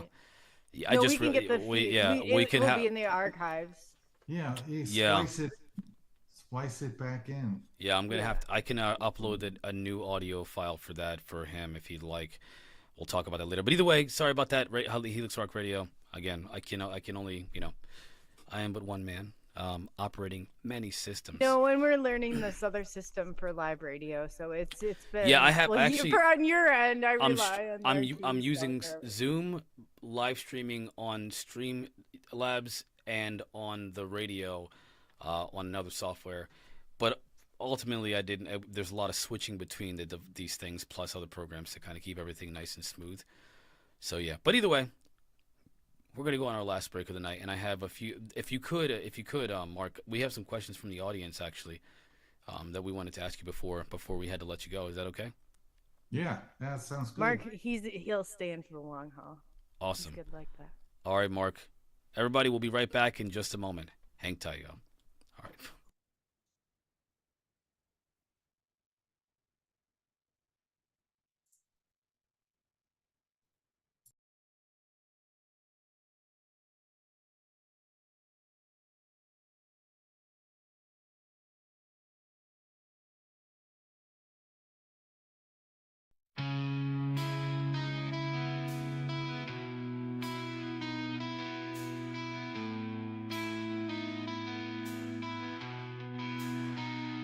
As the night falls and the stars align, Colin Marquis show takes us on a ride through the cosmos, the unknown, where mysteries of the universe are shown. Questions arise, curiosity grows. Are we alone? Only time knows. UFOs, aliens, paranormal sights. Experts share their knowledge under the lights. Did the government recover a crashed UFO? Or alien bodies hidden? Where do they go?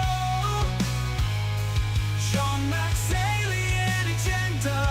Is it right? Will the truth finally come to light?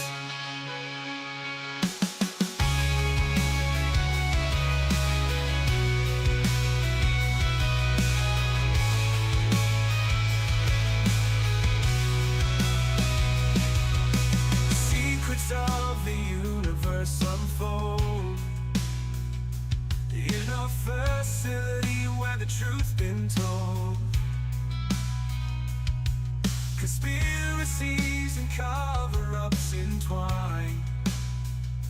As we search for answers, will we find? In the shadows, the truth awaits. UFOs, aliens, paranormal sights. Experts share their knowledge under the lights. Did the government recover a crashed UFO? Or alien bodies hidden? Where do they go? Sean Mack's alien agenda. Is it right? Will the truth finally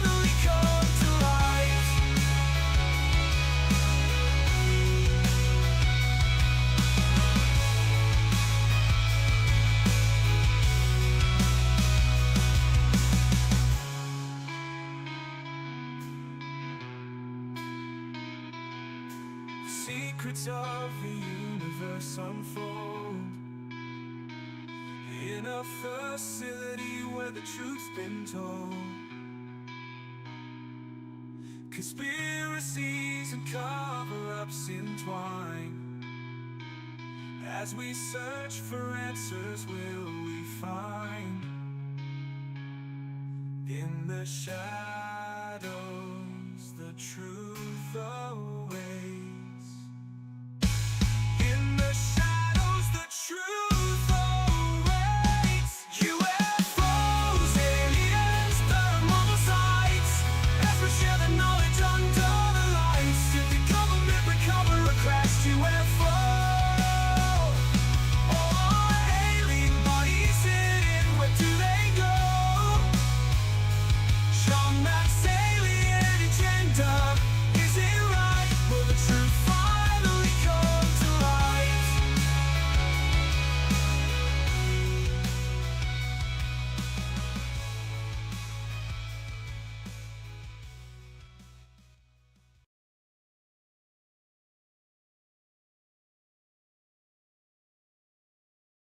Ladies and gentlemen, we are back on all sides.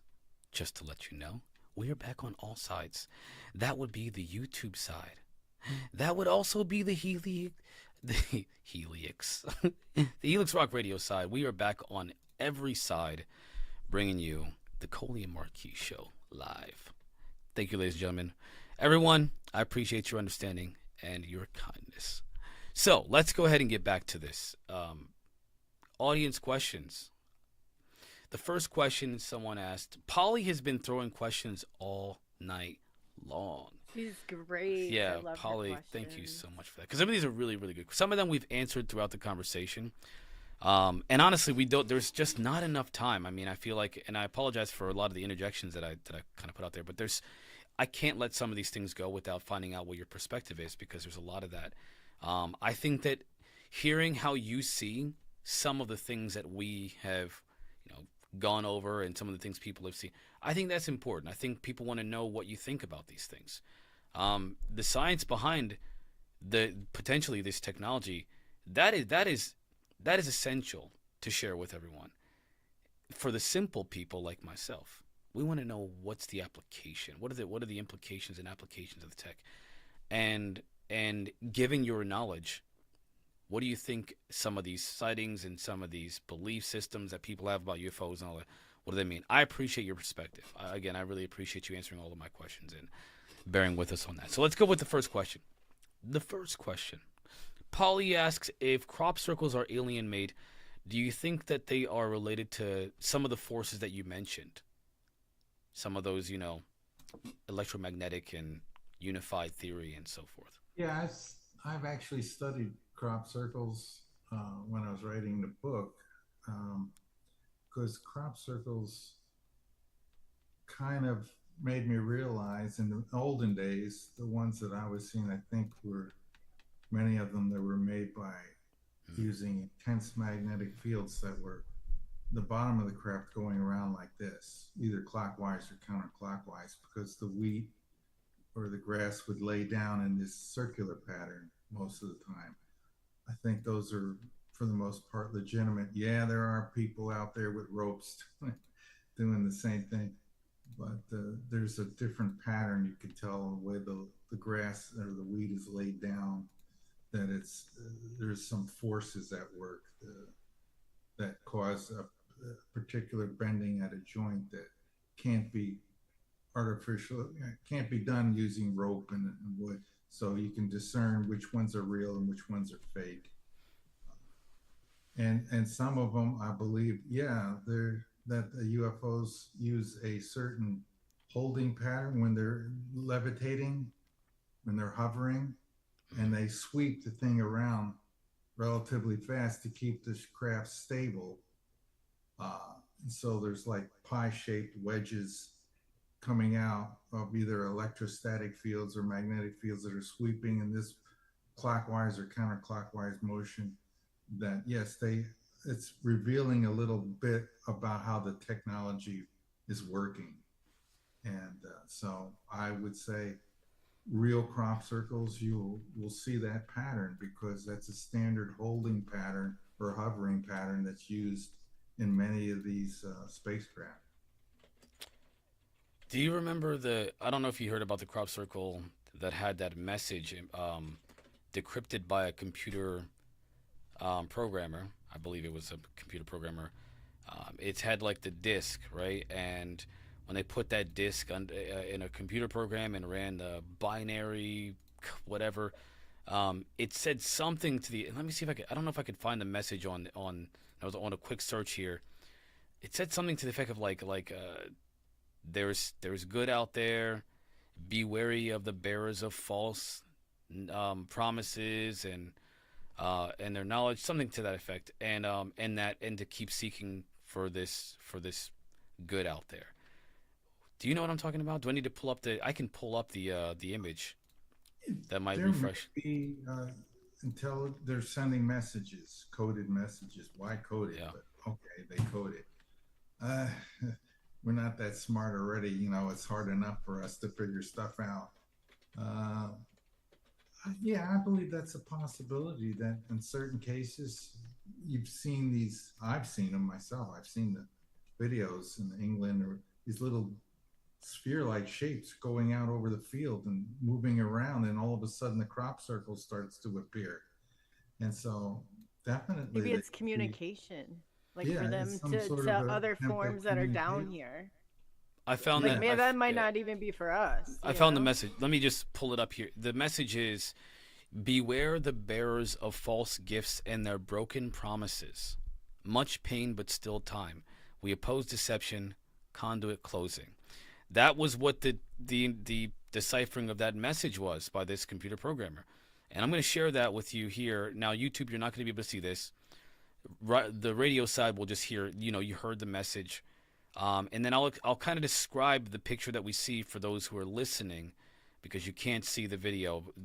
Zoom will not allow me to show that video. So here's for us here on the Zoom. Can you guys see it? Mhm. All right, check it out. So Looks like a here is the maze. image. It has the image of a gray alien in a rectangle, like a portrait. Okay, But it has pupils. that could be a reflection of light. I don't know. Either way, it has a gray alien, the very typical depiction of a giant-eyed gray alien. Some people suggest that underneath the black eye is actually that eye, that blackness is a lens. I've heard people say that during encounters they've seen them, without the lenses. I don't know. I'm not going to go there.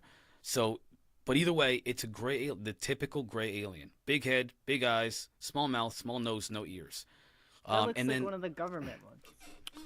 to the The small I'm not gonna features that they talk about. that doesn't Coley, look like a gray Coley, eye, you save the debate for. You better. All right, so to the bottom It's right, government, you right can't- there.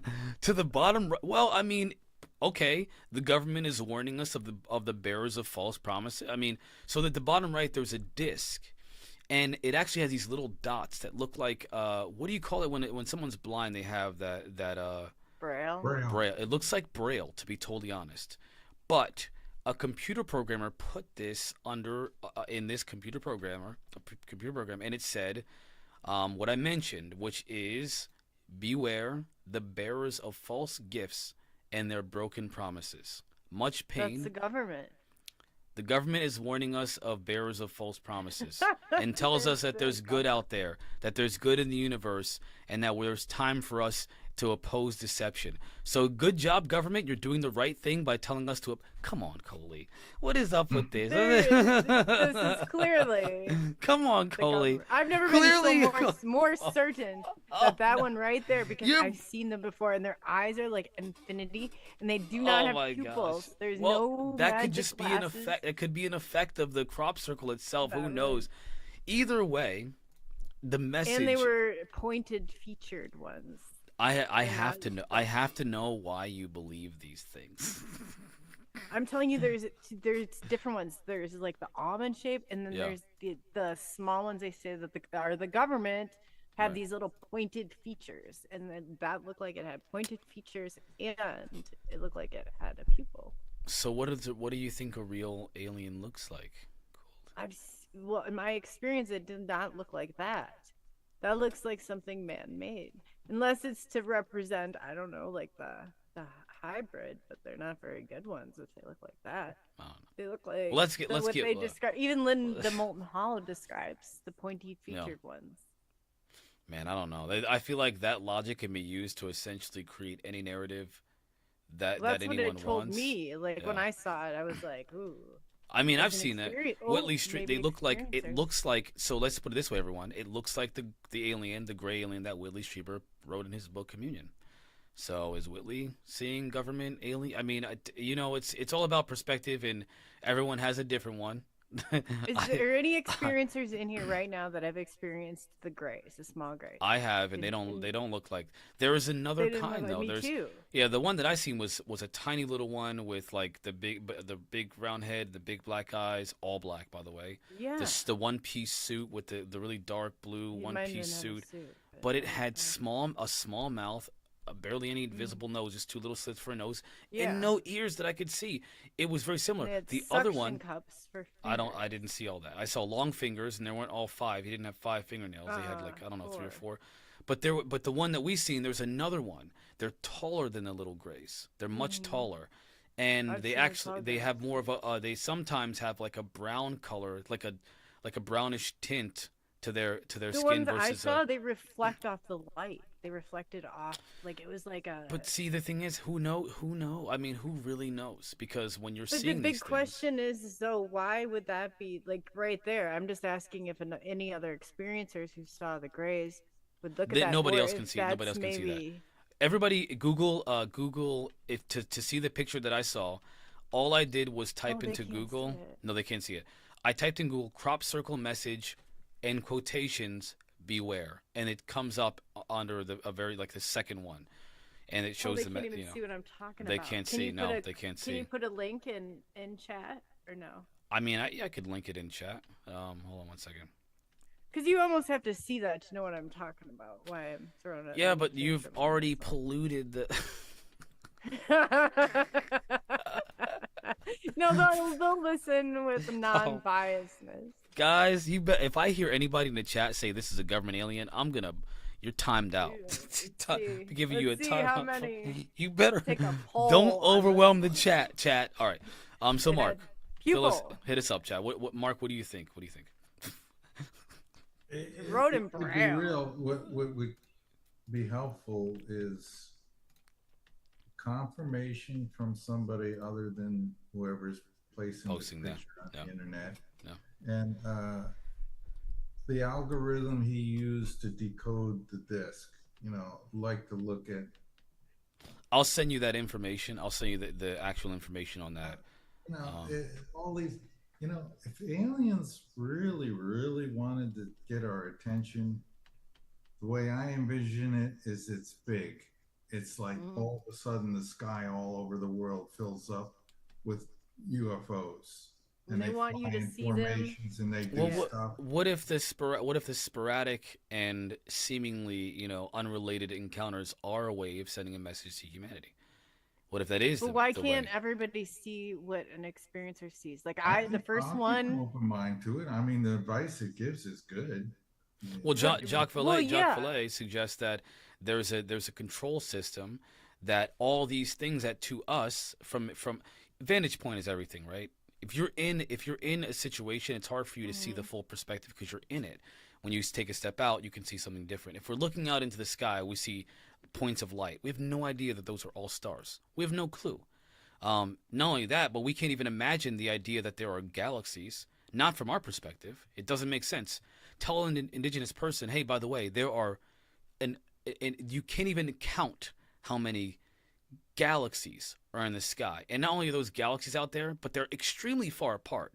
And explain the math and the distance and the potential of they're gonna be like, no, you're crazy, because we can see it with our own eyes. It's just dots in the sky. That's all there is. So in my opinion, perspective, it kind of it confuses our perceptions, or I should say, they confuse us as to what the truth really is. You can't Okay, trust I your have two perceptions. questions. Two questions. Mark, why can you not see the stars when you go up in an airplane? And light pollution, there's more light pollution in my neighborhood, like at my neighbor's house alone. Why is it that when you go up you cannot see stars When at you go night? in an airplane, you can't see the stars. Yeah. That really bothers me, and it really bothers me that we go up into space and we only go right and we go left. I So As mean, long as you're still in the atmosphere, the light is refracting as it's coming in, and it's preventing you from seeing the stars. If you go up out of the atmosphere, and then yeah, boy, you really can see you the can see stars. everything. But I'm sure it's something to do with the atmosphere and how the light is refracting. You talking about daytime or nighttime? nighttime, nighttime. Oh, When I go up on my night flights, I mean, yeah, sometimes that's I a good max out at question. 8, 9,000 feet. I'd I'm be not like, really why are that there sure. no You ever stars? see Or the when you I've ever taken a night flight. you ever see I those don't balloons fly that go that into much. I don't know. you ever see those balloons that go into space? Yeah. You know? What about that, Coley? I mean, what does an astronaut ride see? up on What one? well,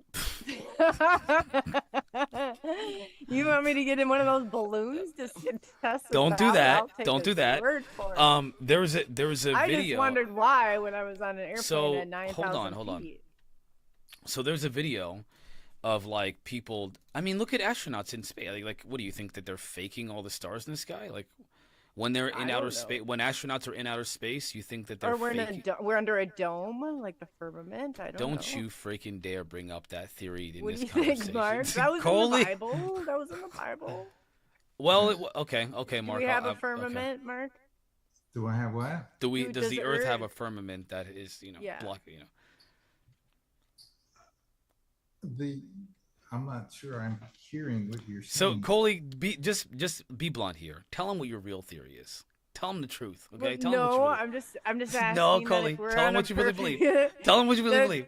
There's not people in another country hanging upside down off this planet. Like I She's a flat earther, Mark.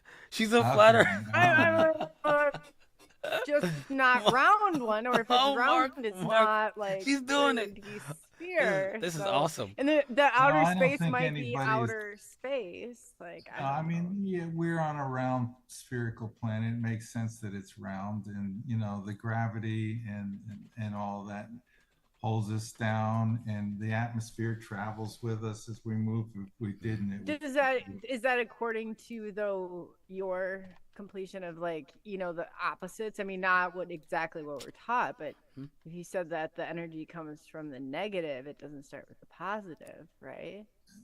as far as the Earth, it is as NASA shows us. There's nothing odd or conspiracy like in the way the Earth works, and I'm fully accept that it's a round planet with an atmosphere around it.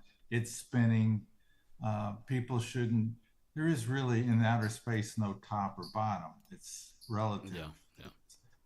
This is the top. That's what I don't understand. So it's literally what think I we're the just center of the Coley, universe? you're literally Not the center demonstrating. of the universe. That You're- I'm sure of. You're literally demonstrating what I just said about perspective and perception from I'm our. asking him what he thinks. Well, so- I don't think we're the center of the universe. Because I'm just saying, where you said bring religion, and you wanted to merge that with science. Mhm. So, and then like I was saying things that they said in the Bible. They talked about the firmament. In the Bible, they talked about what was the next thing that I said? I forgot now. Jeez. Coley, Or that we're the center of the universe. So I'm just curious. the as Bible to- says and we're then- the center of the universe. I think so. No, I read that. that's not true. That's not true. No, Hold on one sec. Thank you for the sub, by the way. Appreciate that. Much love to you, Tony. We're Tom. definitely not the center of the universe. I'm not sure if does the Bible say that No. exactly. No, it I does know not say that. Well, then religion maybe has proposed that I know over the I've- centuries.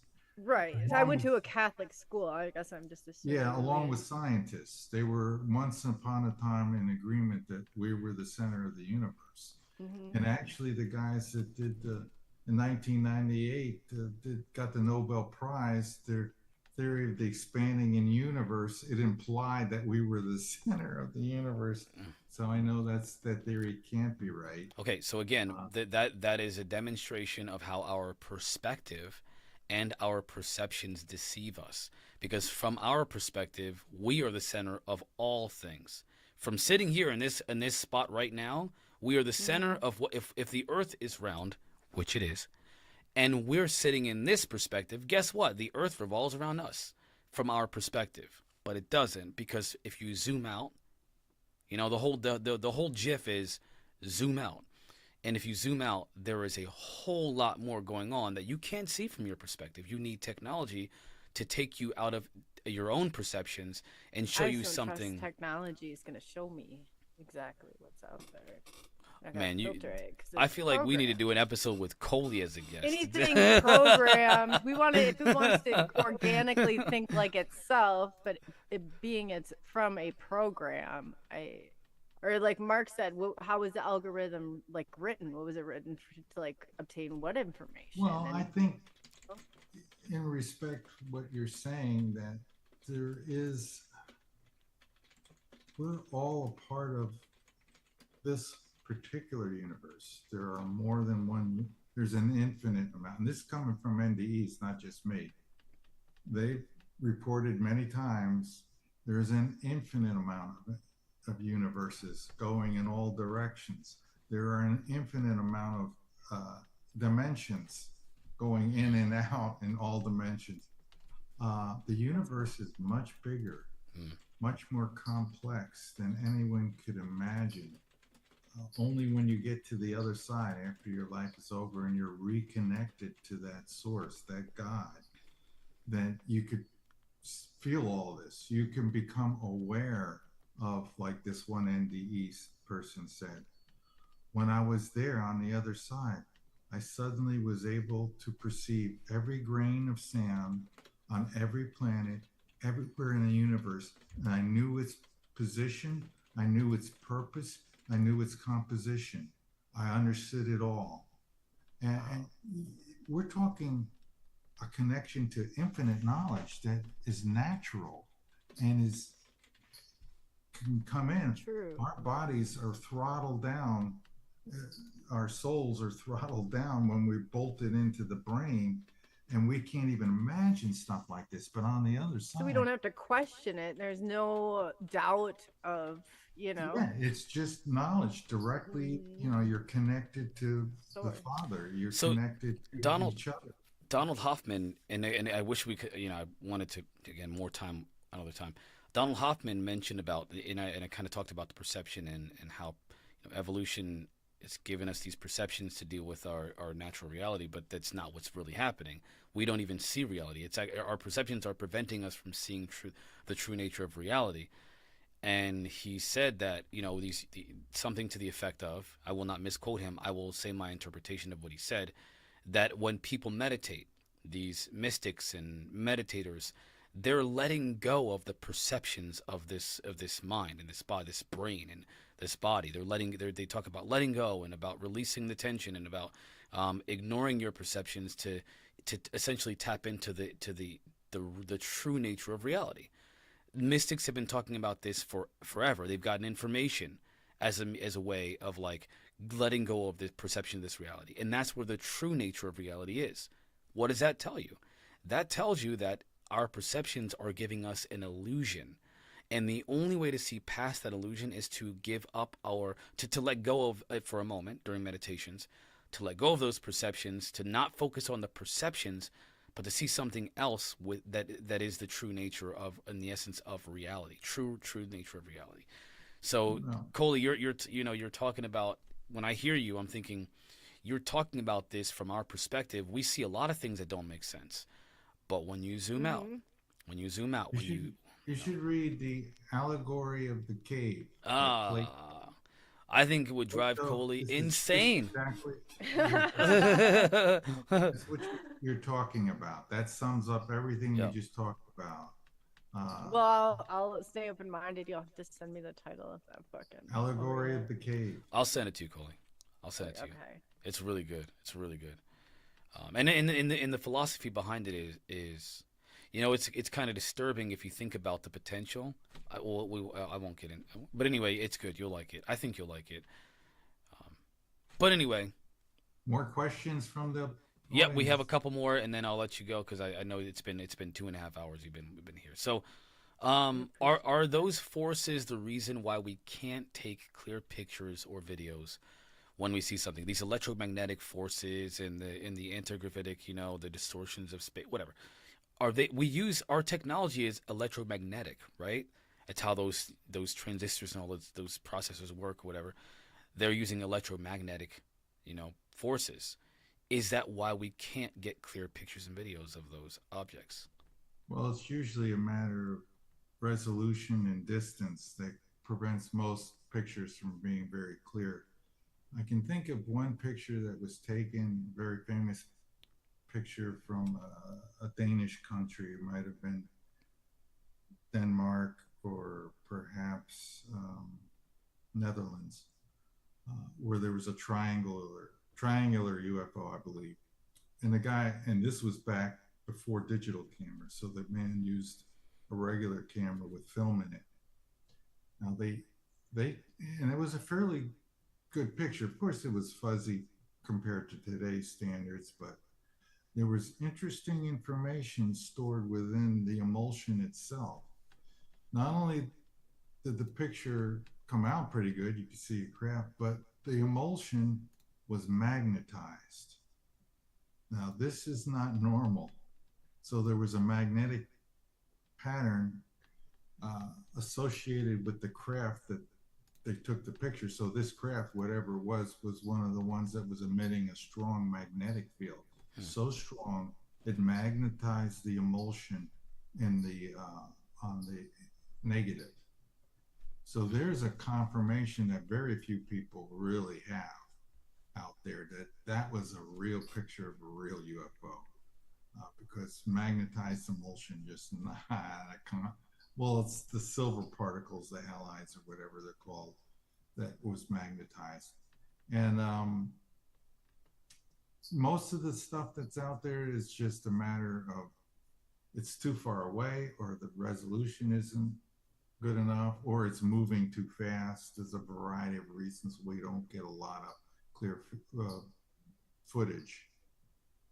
I saw a UFO outside my house a couple of years ago, and I thought, oh, I'm gonna go out and film it. And I tried to film it with this great camera, and I muffed it big time. I didn't have the settings right, and all I got was a big round. So that was operator error, and it was a beautiful craft, slowly moving toward our house, and then it did a couple of these classic zip moves. I says, okay, that's not an airplane. Airplanes go smooth across the sky. They don't go. Yeah, And then, that's the first one I saw too. How it moved. Yeah. and I had to turn on the zoom. I says, look, I could see another ship, a big one that had Wow. a purple haze around, and this thing was next to it and for a while. And then it came back down, went back the same way and disappeared over the horizon. I tried to take a picture of that. You can't really do zoom at night. There's not enough light, and I muffed it again. I had my chance and I screwed it up twice. So follow up They're question. not easy. They're not easy. Yeah, follow up question for that. Two-part follow up question. First part: do you think that it was operator error, or that the operators, the craft, tend to mesmerize us or potentially affect our ability to even think about going to get a camera? Because way too many times people have said, I don't know why I didn't grab my camera whenever I was looking at this thing until the very end. And I wonder, and people have suggested this, people have had this experience, suggest maybe they didn't, maybe they made it that way. Why did I even consider? It didn't even cross my mind until it was almost over. And by the time I get the camera, it's such a little dot now, it's far away now, it's too. Do you think it's that? Or, I could tell you from personal experience, there was two more sightings I saw over my house. One when I was in the backyard, and I saw this huge triangular craft, and I'm screaming at the top of my lungs. My wife's in the window with my daughter. They're on the computer, and I'm screaming, and I can't understand why they're not hearing me. Come out, you got to see this. I didn't go to get my camera because by the time I would have found it and gotten back out there, it would have been gone. Gone. So I thought I need to get my camera, and then I thought if I go, I won't be able to see it going across the sky. And it didn't last long. It was moving slowly, but fast enough that I didn't have time to run and get a camera. So I made the decision not to get the camera. The other time, it's right in front of my house at 4 a.m, big one with lots of lights and everything. And I thought, oh, I wish I knew where the camera was. Wow. But I don't want to miss this. I'm staying here. I'm going to see it. Yep. And so again, the decision was made not to get the camera. I wish I had it ready, because then for the next couple of years, I had the camera set up in the porch waiting. Yeah, me too. And every night it was to get up and look in the middle of the night and nothing. Oh, and, yeah. You know, I was hoping that maybe, hey, maybe this is a route, and every Thursday they'll go by. Nothing. I still have a camera running 24/7 every day, looking out that window, and have yet to I can tell you how to capture bring them in, anything. but yeah. So don't you think this is just, I mean, this whole, it makes me feel like we're being toyed with versus just an awakening, right? Like you're going to show me a craft, just me, and in the middle of the night when Some people don't want to see it. I've yelled before, and friends have been with me, and they started to like put their heads down. Yeah. And they're like, don't you think at some point we've seen too much? People get scared. Like, scared of what? Scared of what though? Like what's causing That's the what fear? I say. Like, does it come from within, or does does the fear come from within? Like when it comes in from propaganda. What kind of propaganda are we talking about? Well, they don't know they're out of the community. They don't know it like we know it. You know, can you imagine like just like your normie neighbor? Like my normie neighbors have seen. Listen, I've talked to a lot of people, and I mean like everyday life. When you first have the first talk, think of how they react. So sometimes I think that I will be honest. I have a bit more unique experiences with my conversations. Most people that I talk to have just divulged a lot of information. When they found out what I've been doing, they just like, okay, so let me tell you what. Or sometimes at random they'll say, you know, those UFOs are real, and I don't say anything to them. They just talk to me about it. Yesterday, the last couple of days have been the weirdest of my life. The last couple of days, I've talking to people at random who have just told me, not only do they had experiences, but one of them is very well connected to like NASA and verify, like he verified to me, he got me in contact with somebody who's connected with the space program and also the atomic bomb, which I don't know if I should say that if I'm being monitored now. I'm scared. But I mean, like, why would they tell me this at random? And then I had these deep conversations about the phenomena and what they know. I've talked to a guy today who said, out again at random, ex-military, he's seen stuff. He just told me this out of nowhere. I never said anything about UFOs. And he just sits there. He comes to the store. He sits there. And he just tells me, I've seen these things. And I've been given objects from these things. Apparently one night he woke up in the middle of the night. He thought there was something on fire. He heard this bang. And he thought that his roof was on fire. But for some reason... Doty's guys. I don't know. For some reason he went back to sleep. And he woke up. He woke up the next morning and realized, oh crap, that was real. He looks at his roof. And his roof is a tin roof.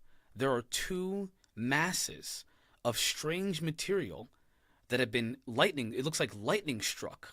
Two lightning strikes right next to each other. And there are these masses of something, some kind of rock-like material that he thinks might be a meteorite or something like that he's going to get analyzed. He said they just appeared on my roof. They just appeared there. Who's he going to have analyze it? He went, well, I can't, you know, I don't want to, I'll tell you off camera. But oh, so it's not a government agency. No. We'll talk off camera. But like people just divulge this. There's a lot of people that have had experiences and they don't know what to make of them. And I keep saying to them, like, why are these people, beings, whatever, why are they doing this? Why do this to people? Instead of just being like, hey, we're here, we're real. What's the journey? What's the end? Because there's Maybe not people that have all of lived us in the. are supposed to, like, Mark, you think all of us come here with a mission, right? Maybe not everybody's mission pertains to I this. I think the aliens. There's so many of them. There's probably hundreds that How have long do you think visited. we? How long do you think humans have been on this planet? Oh my gosh, probably over 1 million years, at least in the hundreds of thousands. Do you think that they've been I here think that our before? DNA is. I think that our DNA has been altered so that we could advance and be part of the bigger picture someday. They've done a terrible job because all we've done is wreak havoc on this planet. No, speak for yourself, okay, Mark? We are This is part of literally destroying the world. We're, They're, we're, we're they're, pillaging everything, the resources. We're mowing people down They'll for. find a way. They'll find a Well, way to replenish. it's true what he's saying. Uh, the rumor has it from the other side. Many people have said that Earth is one of the hardest planets to go to in the universe, in the whole I believe universe. that. There's more evil here and more action going on than most other places in the universe. It's a supreme challenge to come to this planet. I'll tell you, it's exhausting me. Yeah, me too. We'll I talk. am.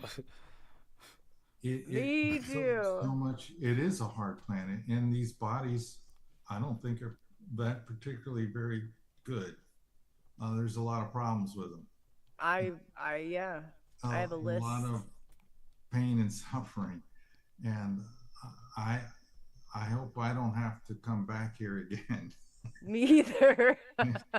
What if you I say have? the same thing. What if you have already? What if this is your I didn't. 50th If run? I have, this is my last time. I'm gonna do it right, and I'm gonna get off this You, stinking. you probably said that the last planet. 35 I times. said that. Probably, but I could see my.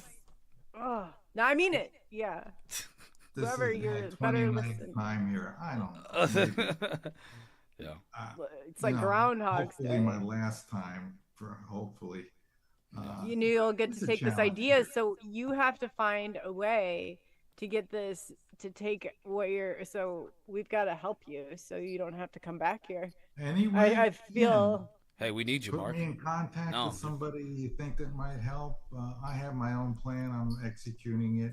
I don't know. Okay, so you got the people that you need, and you got the right Well, area. it's something I'm gonna do eventually, and Do it now, Mark. and it's planting a seed, kind of an idea. Yeah.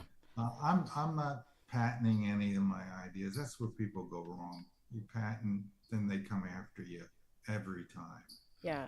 No, I'm just thinking of a big enough audience. If there's any way that we can help Well, you or yeah, reveal. Joe Rogan, I'd love to get on that show. That would be freaking awesome. I mean, if you got Terrence Howard, Terrence Howard on there talking about his theories, why wouldn't they have someone like you? I think that I Yeah. listened to Terrence Howard's theories. I watched the Eric well, Weinstein, rip him to he's shreds. connected. He's a star. I'm yeah. I'm basically on the fringe, way out there. I mean, Yeah, but I think I've Terrence got a is few people I can connect you with, Mark. That I'm really thinking about this now because I think this idea needs to be taken serious. put in front of a big audience. What I What- offer that nobody else in the UFO community can offer is I think how Kurt Jermongel, I think that's how you say his name, would be the Theory of Everything podcast. Yeah. That would be a better place for you because that's where we science. got to reach out and get Mark. To Yeah, help if him. you could get me on Mhm. shows like that, I'll be happy to, give it a whirl. Yeah, I Yeah, think I'll Kurt- I definitely think reach yeah. out. there. Okay. I mean, the thing that I have that nobody else has is the technical explanation, the technical understanding of how they really work. If you talk to UFO abductees and ask them, well, how does the propulsion system work? You get nothing. Yeah. And that's Oh. deliberate that they're not being told. If you talk to these government guys, they're clueless. They can't tell you how it works. Maybe some of them do, but they're not going to tell you. No, my buddy said that under their NDAs, the two things they cannot talk about is propulsion and energy. Oh yeah, that's And the he's big military. no-no. That's the big scary thing. They don't. Yeah. That's the world. That's the U.S. government's biggest secret. That and that aliens exist. I got one last question for you, because I got more questions, but for tonight, if there was a disease that, if left, if let out in the world, could wipe out 80% of the population, do you think that information should be shared on how to make that disease? No, to the opposite. I think we need to roll back all biological experimentation. You should not try to weaponize things like viruses and bacteria. Uh, Inevitably, you'll do this, and there'll be a leak, and it'll get like Wuhan, Yeah, right? yeah, yeah. That we were lucky it wasn't worse. But what is the idea of trying to come up with a biological weapon?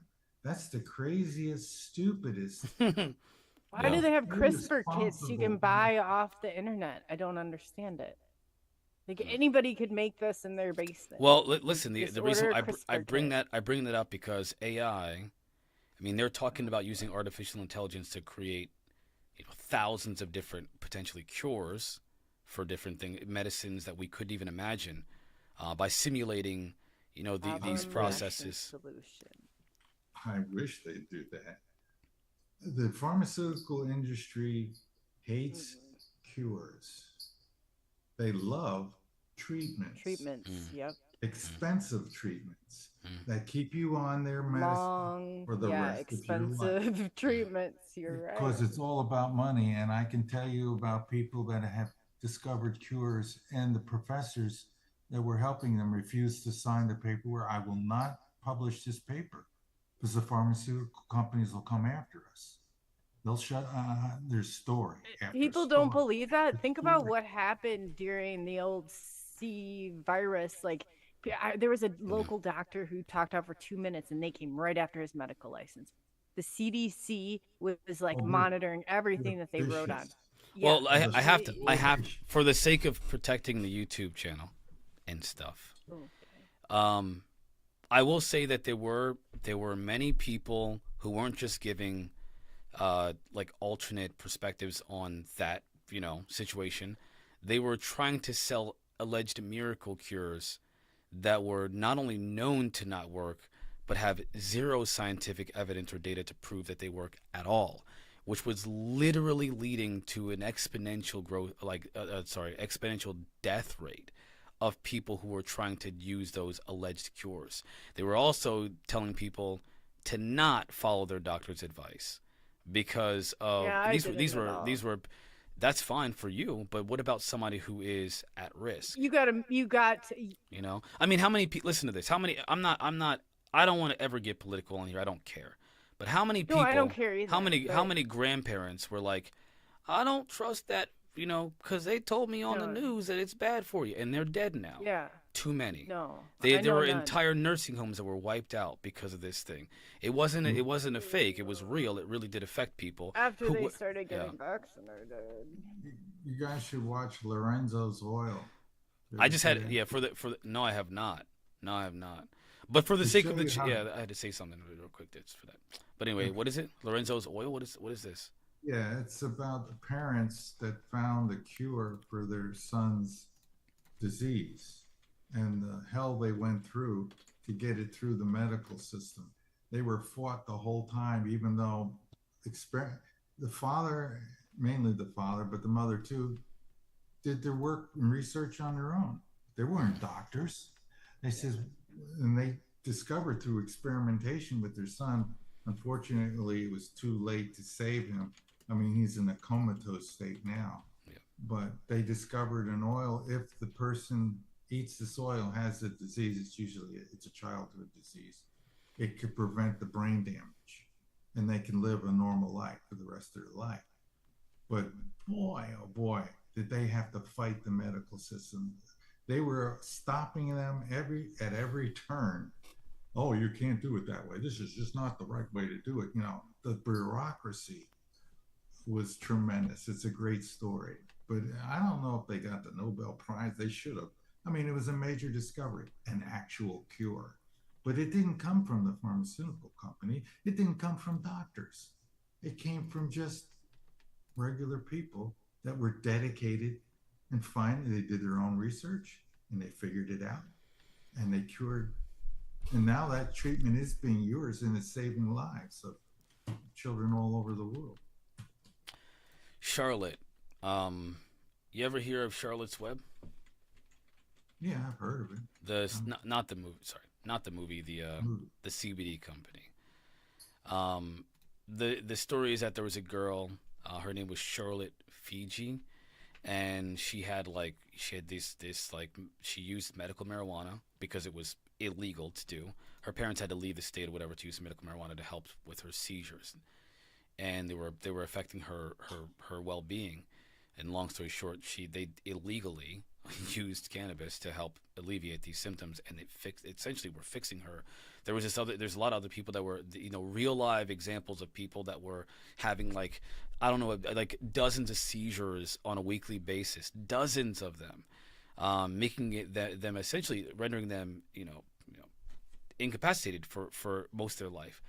They get on cannabis and they dose it properly for medical purposes, and they're able to have normal lifestyles, a normal life, no medicine, no 30 different medications, no 30 different, treatments. One oil. You talked about an oil. One tincture fixed these people. It doesn't cure them, but it gives them a chance at having a life. And it's illegal. It was illegal at the time. They had to fight against, and there's plenty of examples of the pharmaceutical company going against naturopathy. These things. So it's again, there's plenty of examples, but there's also witch doctors who tell their AIDS patients to go find a virgin. So you have to be able to differentiate between the two of those, because just because there's a rogue cure out there does not mean that every single person that has a alleged rogue cure is giving you that cure. And I think the problem is that the problem is that the research can lead you either way. The problem is that people are. I mean, you look at what was it? The study was done a while ago that 60% of the United States population has a 7th grade reading level or less. They're not. That's no offense, but they don't have the cognitive capacity to make these decisions properly. And when you have social media, it's 100%. I have a child in the school system, and when I worked even at the Zipline, I'd have them come in, and I'd ask them to sign the paper. They stopped teaching them cursive, so they can't read anything in cursive. I'm like, oh great, there's a hidden language that. It's like I think that they're doing things so the communication, because they like to write history the way that they want to. Yeah, but if you can't read it, I mean, you could, kids can read on their own, right? They don't have the desire. The culture is now 30-second clips, 15-second clips, 10-second clips. Mm-hmm. So when you feed them the social media aspect of things, they're not spending 3-4 hours reading a couple chapters of a book every night like they used to. They're not bored enough to do that kind of thing. They're not using that in that part of their brain that's thinking and critically thinking about things and using logical processes. They're getting that quick dopamine hit that they don't even need to think. They just need to feel good. And so my kiddo is not that way though, but it's been because that's yours. That's yours. Remember, Coley. Remember, zoom out. America is pretty dumb, and I love America, but we're not doing so great on the intelligence factor. All right, Mark. I don't want to. We've taken up a lot of your time, and I really appreciate you. Can I ask you one question really quick, Mark, before you go? Would you come back on and talk about the near-death experience part of the research you do? So you said you in what? Just so I know, for the next time, what? Can you explain that a little bit? Because you said you talked to thousands of people with near-death experience. Hundreds. I mean, or hundreds. I'm sorry, hundreds. That's still fascinating. Some personally, I've even been on their shows together, and we talked. And Tamara Richardson, the psychic that I've talked to many times, a good friend, she's had 6 near-death experiences. And there's a lot of great information. So I've watched hundreds of videos on different ones. There's some people who make very good videos of near-death experiencers. There's always really great things to learn from these people. It's fascinating. You're talking to the other side. When you talk to anybody on the other side, you're talking basically to God. because everybody's connected there. And Well, so, I grew up seeing spirits and communicating in different ways, but you know, audio is not always the best. Like when you're talking about how they're, and I'm like, yeah, I've seen so many that, they kind of give you clues or to give to people, and it's okay, you make sense out of them. But yeah, it was just really fascinating. I remember seeing the movie Dragonfly. I don't know if anybody saw it. And they said that when they catch like these kids coming out of a near death experience or something, rung by rung, like on what they'll remember and like the things that they saw. It just and Carl Jung, he talked a lot about it too. He had one in the things he saw, before he went too high up, they like, just on Earth that they could verify. I just thought that was right really now, fascinating. they're just coming out of the woodwork because a lot of people had these experiences 15, 20, 30 years ago. And they're just now feeling comfortable about talking about it and sharing it on the internet. And it's good news. We need it because it's raising the level of consciousness. The more people see these things, the more they start thinking, hey, there is a God, there is a Jesus, there's guardian angels, there is spirit. I'm a Catholic myself, but I'm a spiritualist, a Catholic. Mm-hmm.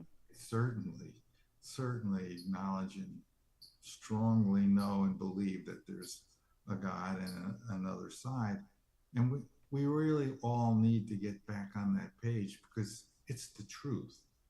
It's what's really real. Oh my! And Hey, Mark, just so listen. Remember that episode we did on SOR?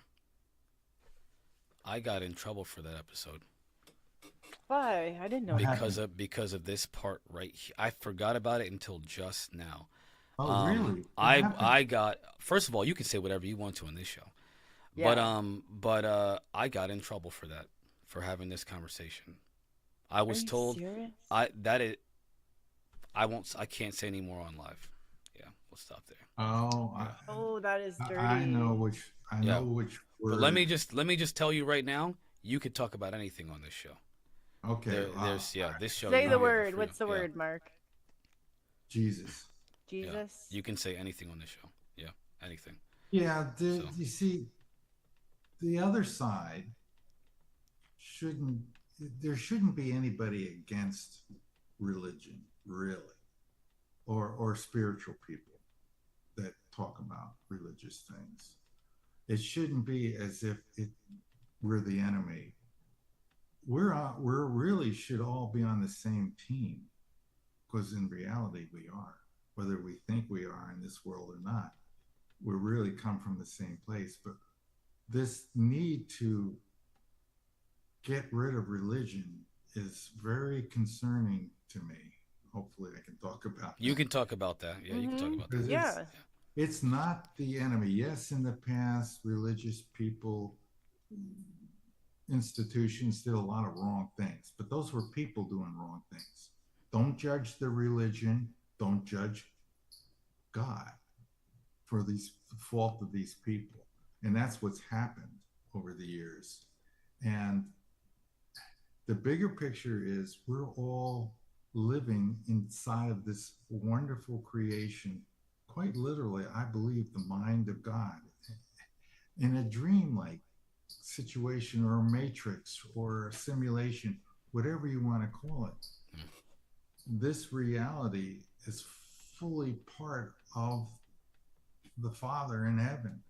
And that's what's real. And as soon as you die and get to the other side and you can see the bigger picture, it all makes sense and it's all natural. And you're back home again.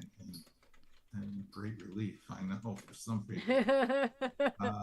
We're it, back. Yeah. it's the deepest Surprise! question. The deepest Here's thing. Earth again. Yeah. Yeah. It's this planet's tough. There's a lot of forces fighting each other for control of the masses. And they don't like mention of this higher authority and they want to blot it out. And that's part of the problem. And if it gets too bad, there will be a reset. I'm confident that there'll be a worldwide reset so that people have a chance to live a good life. You can't live a good life if everybody's enslaved Mm. and is restricted, and the government can do whatever it wants, evil especially.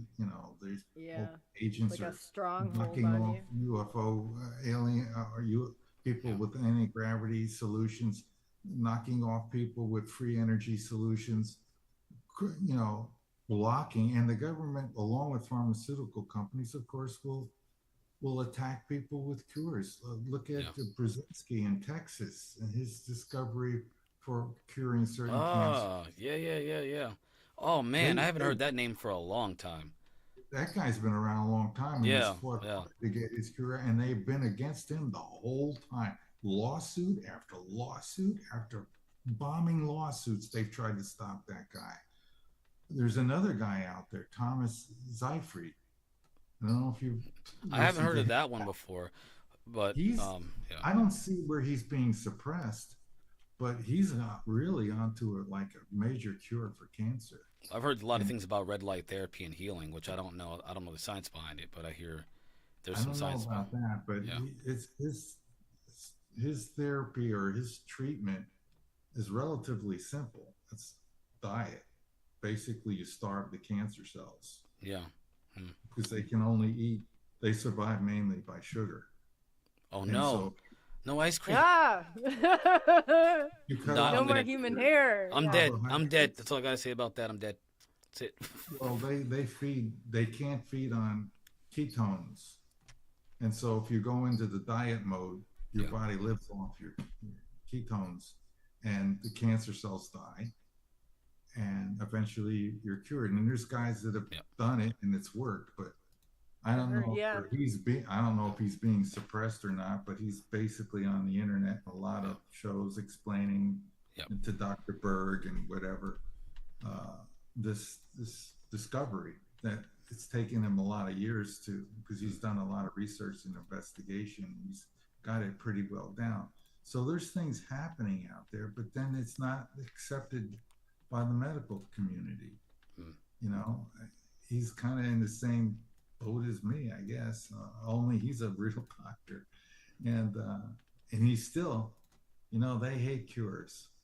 Yeah. Because imagine what would happen if we had a cure for heart disease, and I do believe that's curable by. it'd You be should a look. big hit on the No, economy. I don't want Yeah, to. I got to be careful because I'm not a medical person. Okay, but people should study magnesium and the health benefits. And you may learn some things. I know from myself personally, I can testify. I had 16 kidney stones. Oh, They're wow. god awful. They're god awful. Oh, I've heard about. I haven't had one, but I People hear say about it's them. like labor. Yeah, Ah, And 16 so, times. I'd go to the renal doctor, the kidney doctor. Well, you drink more water. That crap doesn't work. Drink more water. I could drink until I turned blue. So He's over to her. how can the experts not know? I finally had to figure it out by listening to a couple of guys talk on the internet who said they tried magnesium and the kidney stone went away.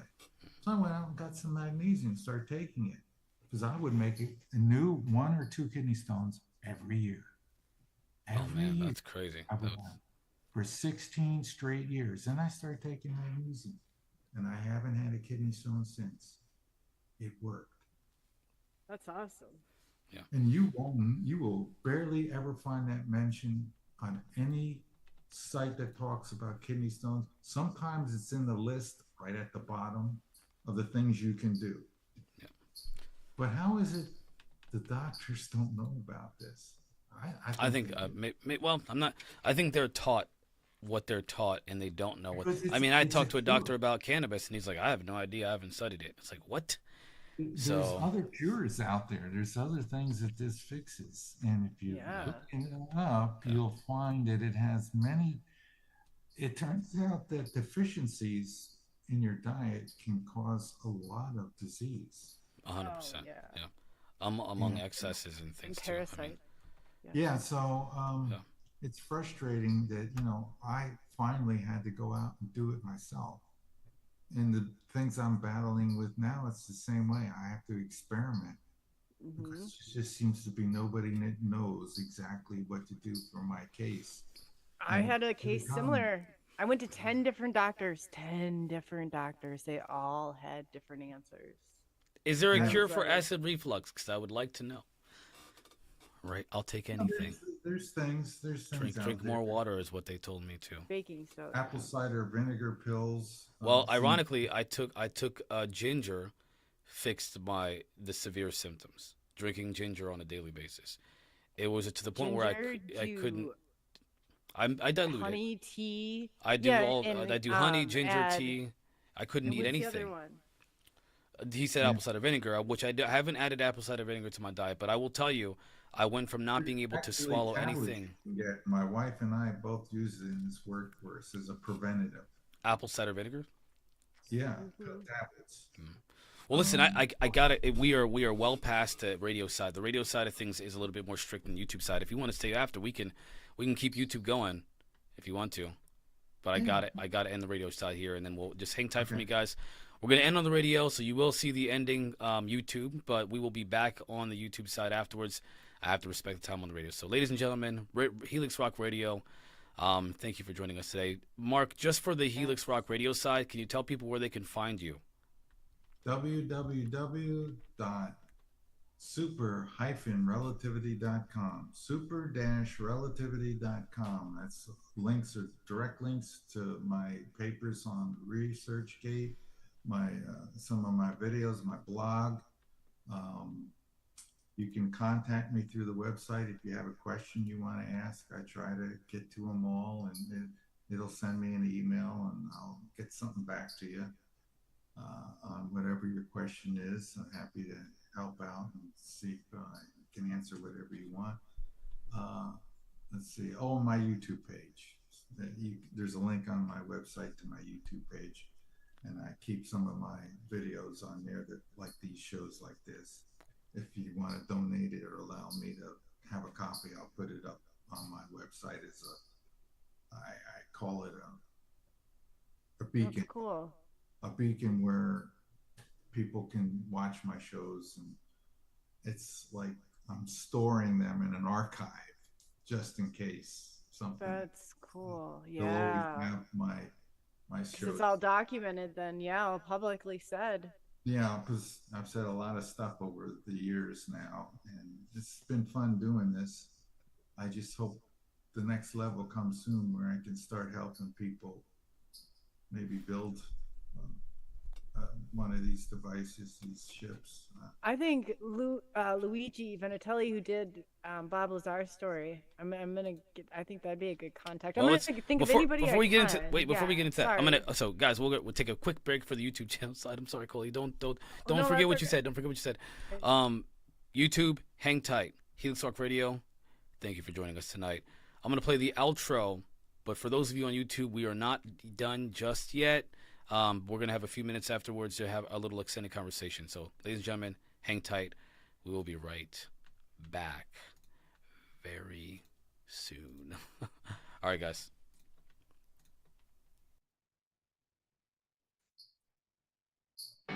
Now Keith and Coley, they're ready to go. Talking about aliens, UFOs, and the unknown.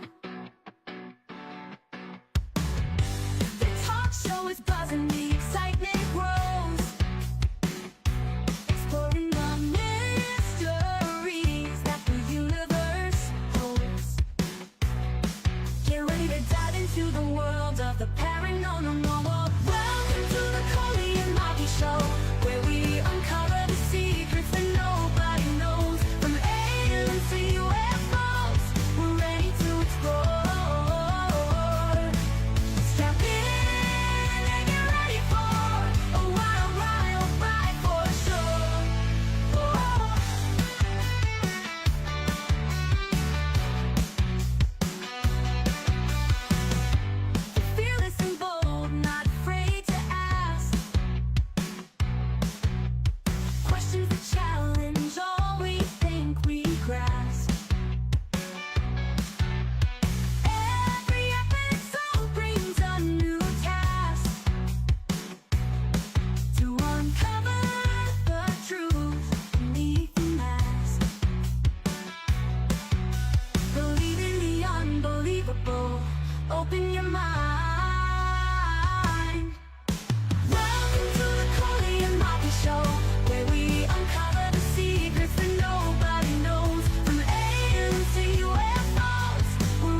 where we uncover the secrets that nobody knows. From aliens to UFOs, we're ready to explore.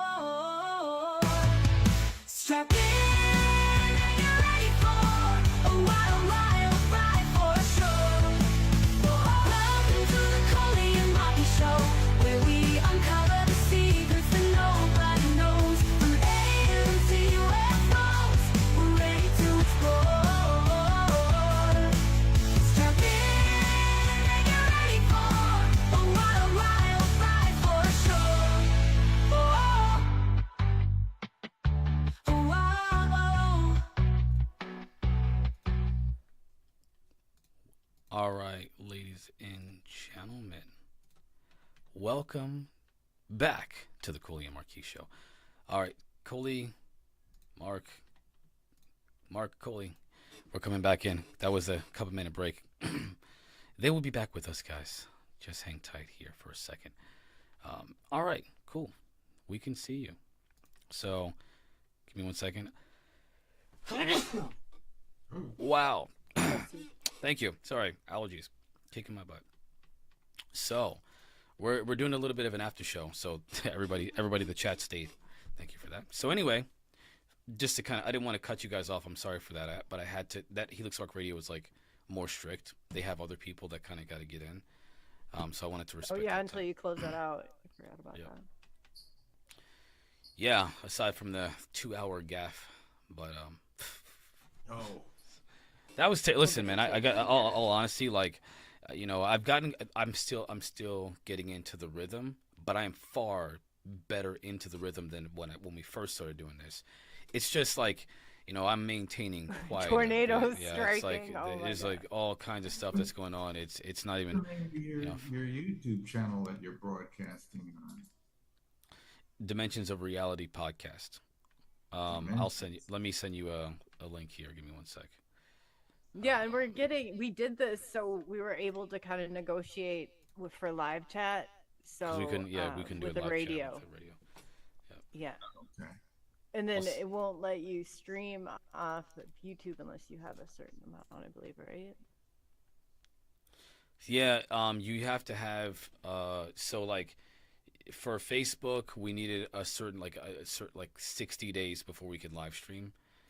I think we hit the follower account. I think we needed a certain amount of followers. Oh, yeah. Yeah.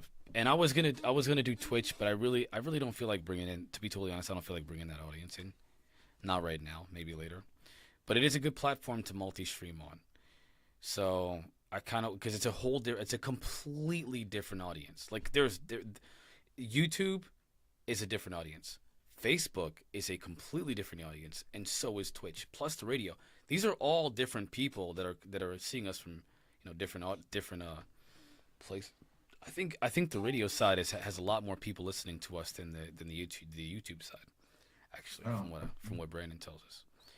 Yeah. So Now that they got the apps going and everything, and yeah, the hopefully apps he'll going get on. There's a everything lot more put up. people. Yeah, there's a lot more people. Because as soon as Marquise gets this over to him, then he'll have it in the archive. So we'll make sure that it gets up there. It's an easy fix. Like getting that over to the archive is really easy, to be honest. Like it's a quick. Let me see. Oh, sorry, put the link there. I'll send it to you there. Here you go. All right. So I anyway, also sent it to you on Facebook Messenger. we actually double sent it on Facebook, but I sent it in the Zoom chat too. But yeah, yeah, it's a lot. It's a lot of I mean, I've been doing the streaming thing. As a matter of fact, my Twitch channel was like it was lit. Like it was great. Yeah, I actually I had some income from the Twitch channel, which was cool. But I was also streaming 4 hours a day. Oh boy. So His streams were like intense too. I mean, Yeah. like energy wise. Yeah, there were 4 hours of just like a bunch of. I have a lot of fun doing this. I mean, who would listen? I have a full-time job. I have 9 children. Oh my gosh. Yeah, and it's like there's a lot. There's not just like it's not just like one thing. I've got a lot of things going on outside of my life. Plus, at my work, there's only 2 employees that run in the whole thing, and I've been trying to pick up the because there's not a lot of people there. I've been covering these open to close shifts because there's just 2 people. So it's, and I love my work, by the way. I love what I do. I think it's awesome. I'm lucky to be able to do it. But it takes passion to do both, to do all of it. You know, I don't do this because it's a job. No, I love doing that. I love having these conversations, doing this. So, you know, I told people this. I think Coley mentioned to me before. You know, I don't care that people don't care that I've got a lot of things going on. Like somebody said, I don't care how busy. I don't care that you don't care how busy I am. I'm here still. So, you know, that's kind of how I feel about That's a that. good point. Yep. You're not gonna please everybody. You can't. No. I don't. I don't. A lot of we have a lot of love, man. We've got a lot of love. A lot of people support us. A lot of people are. It feels crazy because like we're just we're just. I'm a dude. She's a chick. We're just like on the internet, but it means more to the. It means a lot more to people than I could have ever imagined. I cannot believe how important this is. Even in my personal life, people are constantly. What is your show? What is your show? When are you on? You know, what's your? I always push them to radio, but like, there are so like there's kids that want to listen to me. There's these people that are in very interesting positions of power that want to listen The to me. guy who cuts my son's hair knows who you are, and he It's listens. I Just can't another believe it. local I person can't. just I sent the honestly, message. Yeah. I can't believe it. It's just such They a call bizarre. you Dr. Door. Yeah. That's because that's my old school name was Dr. Door for Dimensions of Reality. That was my branding name. Yeah. So like, I remember it would say Yeah. that on SOR. Yeah. So It like, I that's how miss they knew it. Dr. Door. Again, the influence is. It's like you're stepping into the world where you're kind of important, but you're not I don't really know why that. you laugh like, at it though. because We've talked to the people, like done the footwork. Like I said, this is the great part. Like we get to talk to Mark directly. I here. can't believe We've it. Yeah, asked you're Mark like, questions directly. a real Like, who science. else Yeah, gets science that guy. opportunity? I don't know. Not It's many people. amazing. Not many people. And I've talked to John Ramirez. I've talked to, and I mention this all the time. I talk to a lot of people that I wish I could talk to more. I want to talk to Tom You DeLong. will. I've talked to Nick Cook. I've talked to, Avi Loeb. I mean, Yeah, he was a good one too. yeah, I've had a lot of interesting conversations with a lot of people. Like I've talked to the Pascagoula guy who was investigating the Pascagoula incident. I've talked to, I mean, it's so many very interesting. See, that's why we got to get Mark out there to those contacts that we have, and anybody in the chat who has any contacts that would be good for Mark, let's get him. Yeah, connected, if you got, know? well, I think Kurt Dramond, the guy, I'm gonna send you at least so you can get an idea of who he is. I think that would be great to have you on the show. The problem is, the difficulty is that Kurt is jaded by the UFO community because of the infighting, and because the promises that there's gonna be this is evidence coming out. Totally different. It Mark offers is. Something It nobody is, else but you got has. the science aspect is what's going to make it more appealing to Kurt. You know, the issue with Kirk is that he's a scientist himself, a very intelligent scientist. So he would aliens. he would understand your science way better than I can. Listen, man, I'm like Googling some of the things, the terms, because I'm like, what does that even mean? He's Are the you kind on of Twitter, Mark? I'm sorry. I never use it though. Twitter. Oh, there's a few people on there, like alien scientists and like the guy. If you want to talk to the guy with the I know the TRT. alien scientist. Oh, you do? I was thinking of people he's- just of ways to like get you out there. No, he's a no good. He's good. I like the alien okay. scientist. I forget his name right now, but Yeah, I do too. He's part of that APEC group. Yeah. Yeah, he's And a then- pretty knowledgeable guy. I thought Jim Goodall too, because since I mean, Jim. Lazar, Yeah, we he talked to gives you freaking. a- That's actually my. Jim is not just like. Jim is like a friend. Like Jim. I Yeah. love Jim as a person. I see Jim as a friend. He's a really good guy. I love Jim, man. And honestly, it's just great to be like Mark. You're talking to us. I've got Joy White's number. Maybe this is the time we could use it. Possibly. I've never We're- used it yet, and that's Bob Lazar's White. Well, Mark, We we're can not get you we're not on your connected. level. Yeah, we're not on your level, Mark. I mean, Yeah. I'm not on your level scientifically, intellectually. I'm just not there. I'm a pontificator, Feel and free to it's add any term that I use. That, I'd be happy to explain it to you how more. about where do we start? I I do.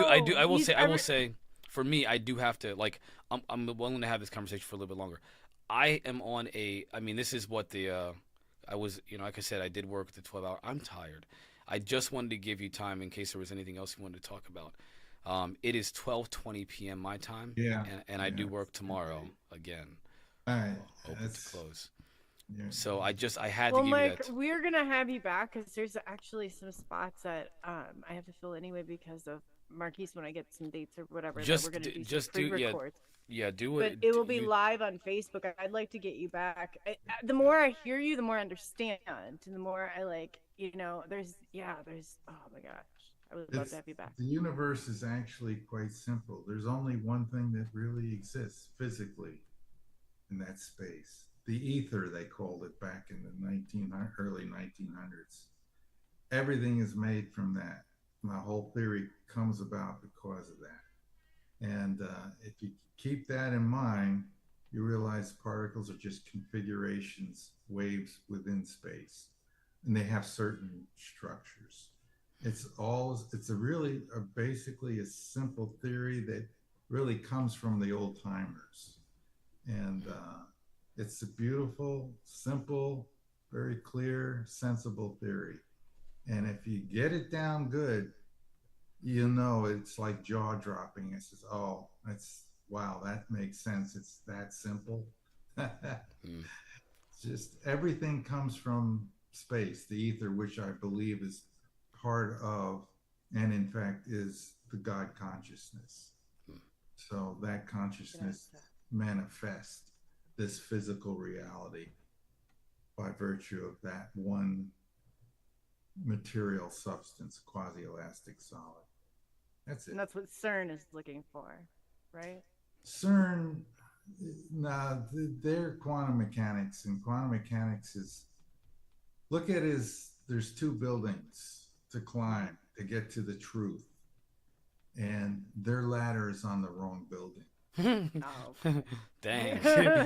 They're doing some real damage right in the wrong building. They should have listened to Einstein. There was a big fight and a big debate back in the 1920s and 30s, and they abandoned him and went with Bohr and Heisenberg and that bunch. Oh, you're kidding. And I'm so gonna look physics into is stuck in a paradigm that'll never lead to the theory of everything. They're on the wrong building. They can climb all the way to the top, and there's just going to be an empty hole to look down. Yeah. Well, don't go work for them. We'll find you some better people. No. No, Don't put them on the right building. Yeah. Man, Mark, thank you so much for being thanks, here man. tonight. just send me an email when you guys want to do another one. We'll do another show. Talk about what you want. I'll be. Yeah, and I'll be. I apologize for I missed your call because I now I have your number saved. So you can always reach out too if there's anything I can help you with. I'm more than willing to do so. Coley is the one. I am not Mark. Don't ever rely on me for communication outside of here, because I'm just like. But Coley, this woman is the one. So she's the one to go to for that stuff. She's awesome with communicating with people. So it's Excellent. Yeah, All no, right, guys. I'm getting. I think we got to get Mark out there, the big stage. But I am going to try to get you on that. Try to reach out to Kurt. I mean, who knows? We'll see. All right, guys. It's been a pleasure, Mark. Coley, thank you for being so awesome. And, chat, we love you. Thank you for being here and being so. Yeah. Chat, you guys are serious. Listen, we have a community. Amazing. So we've rebuilt a community together. It is awesome. Thank you. We love you. And we will catch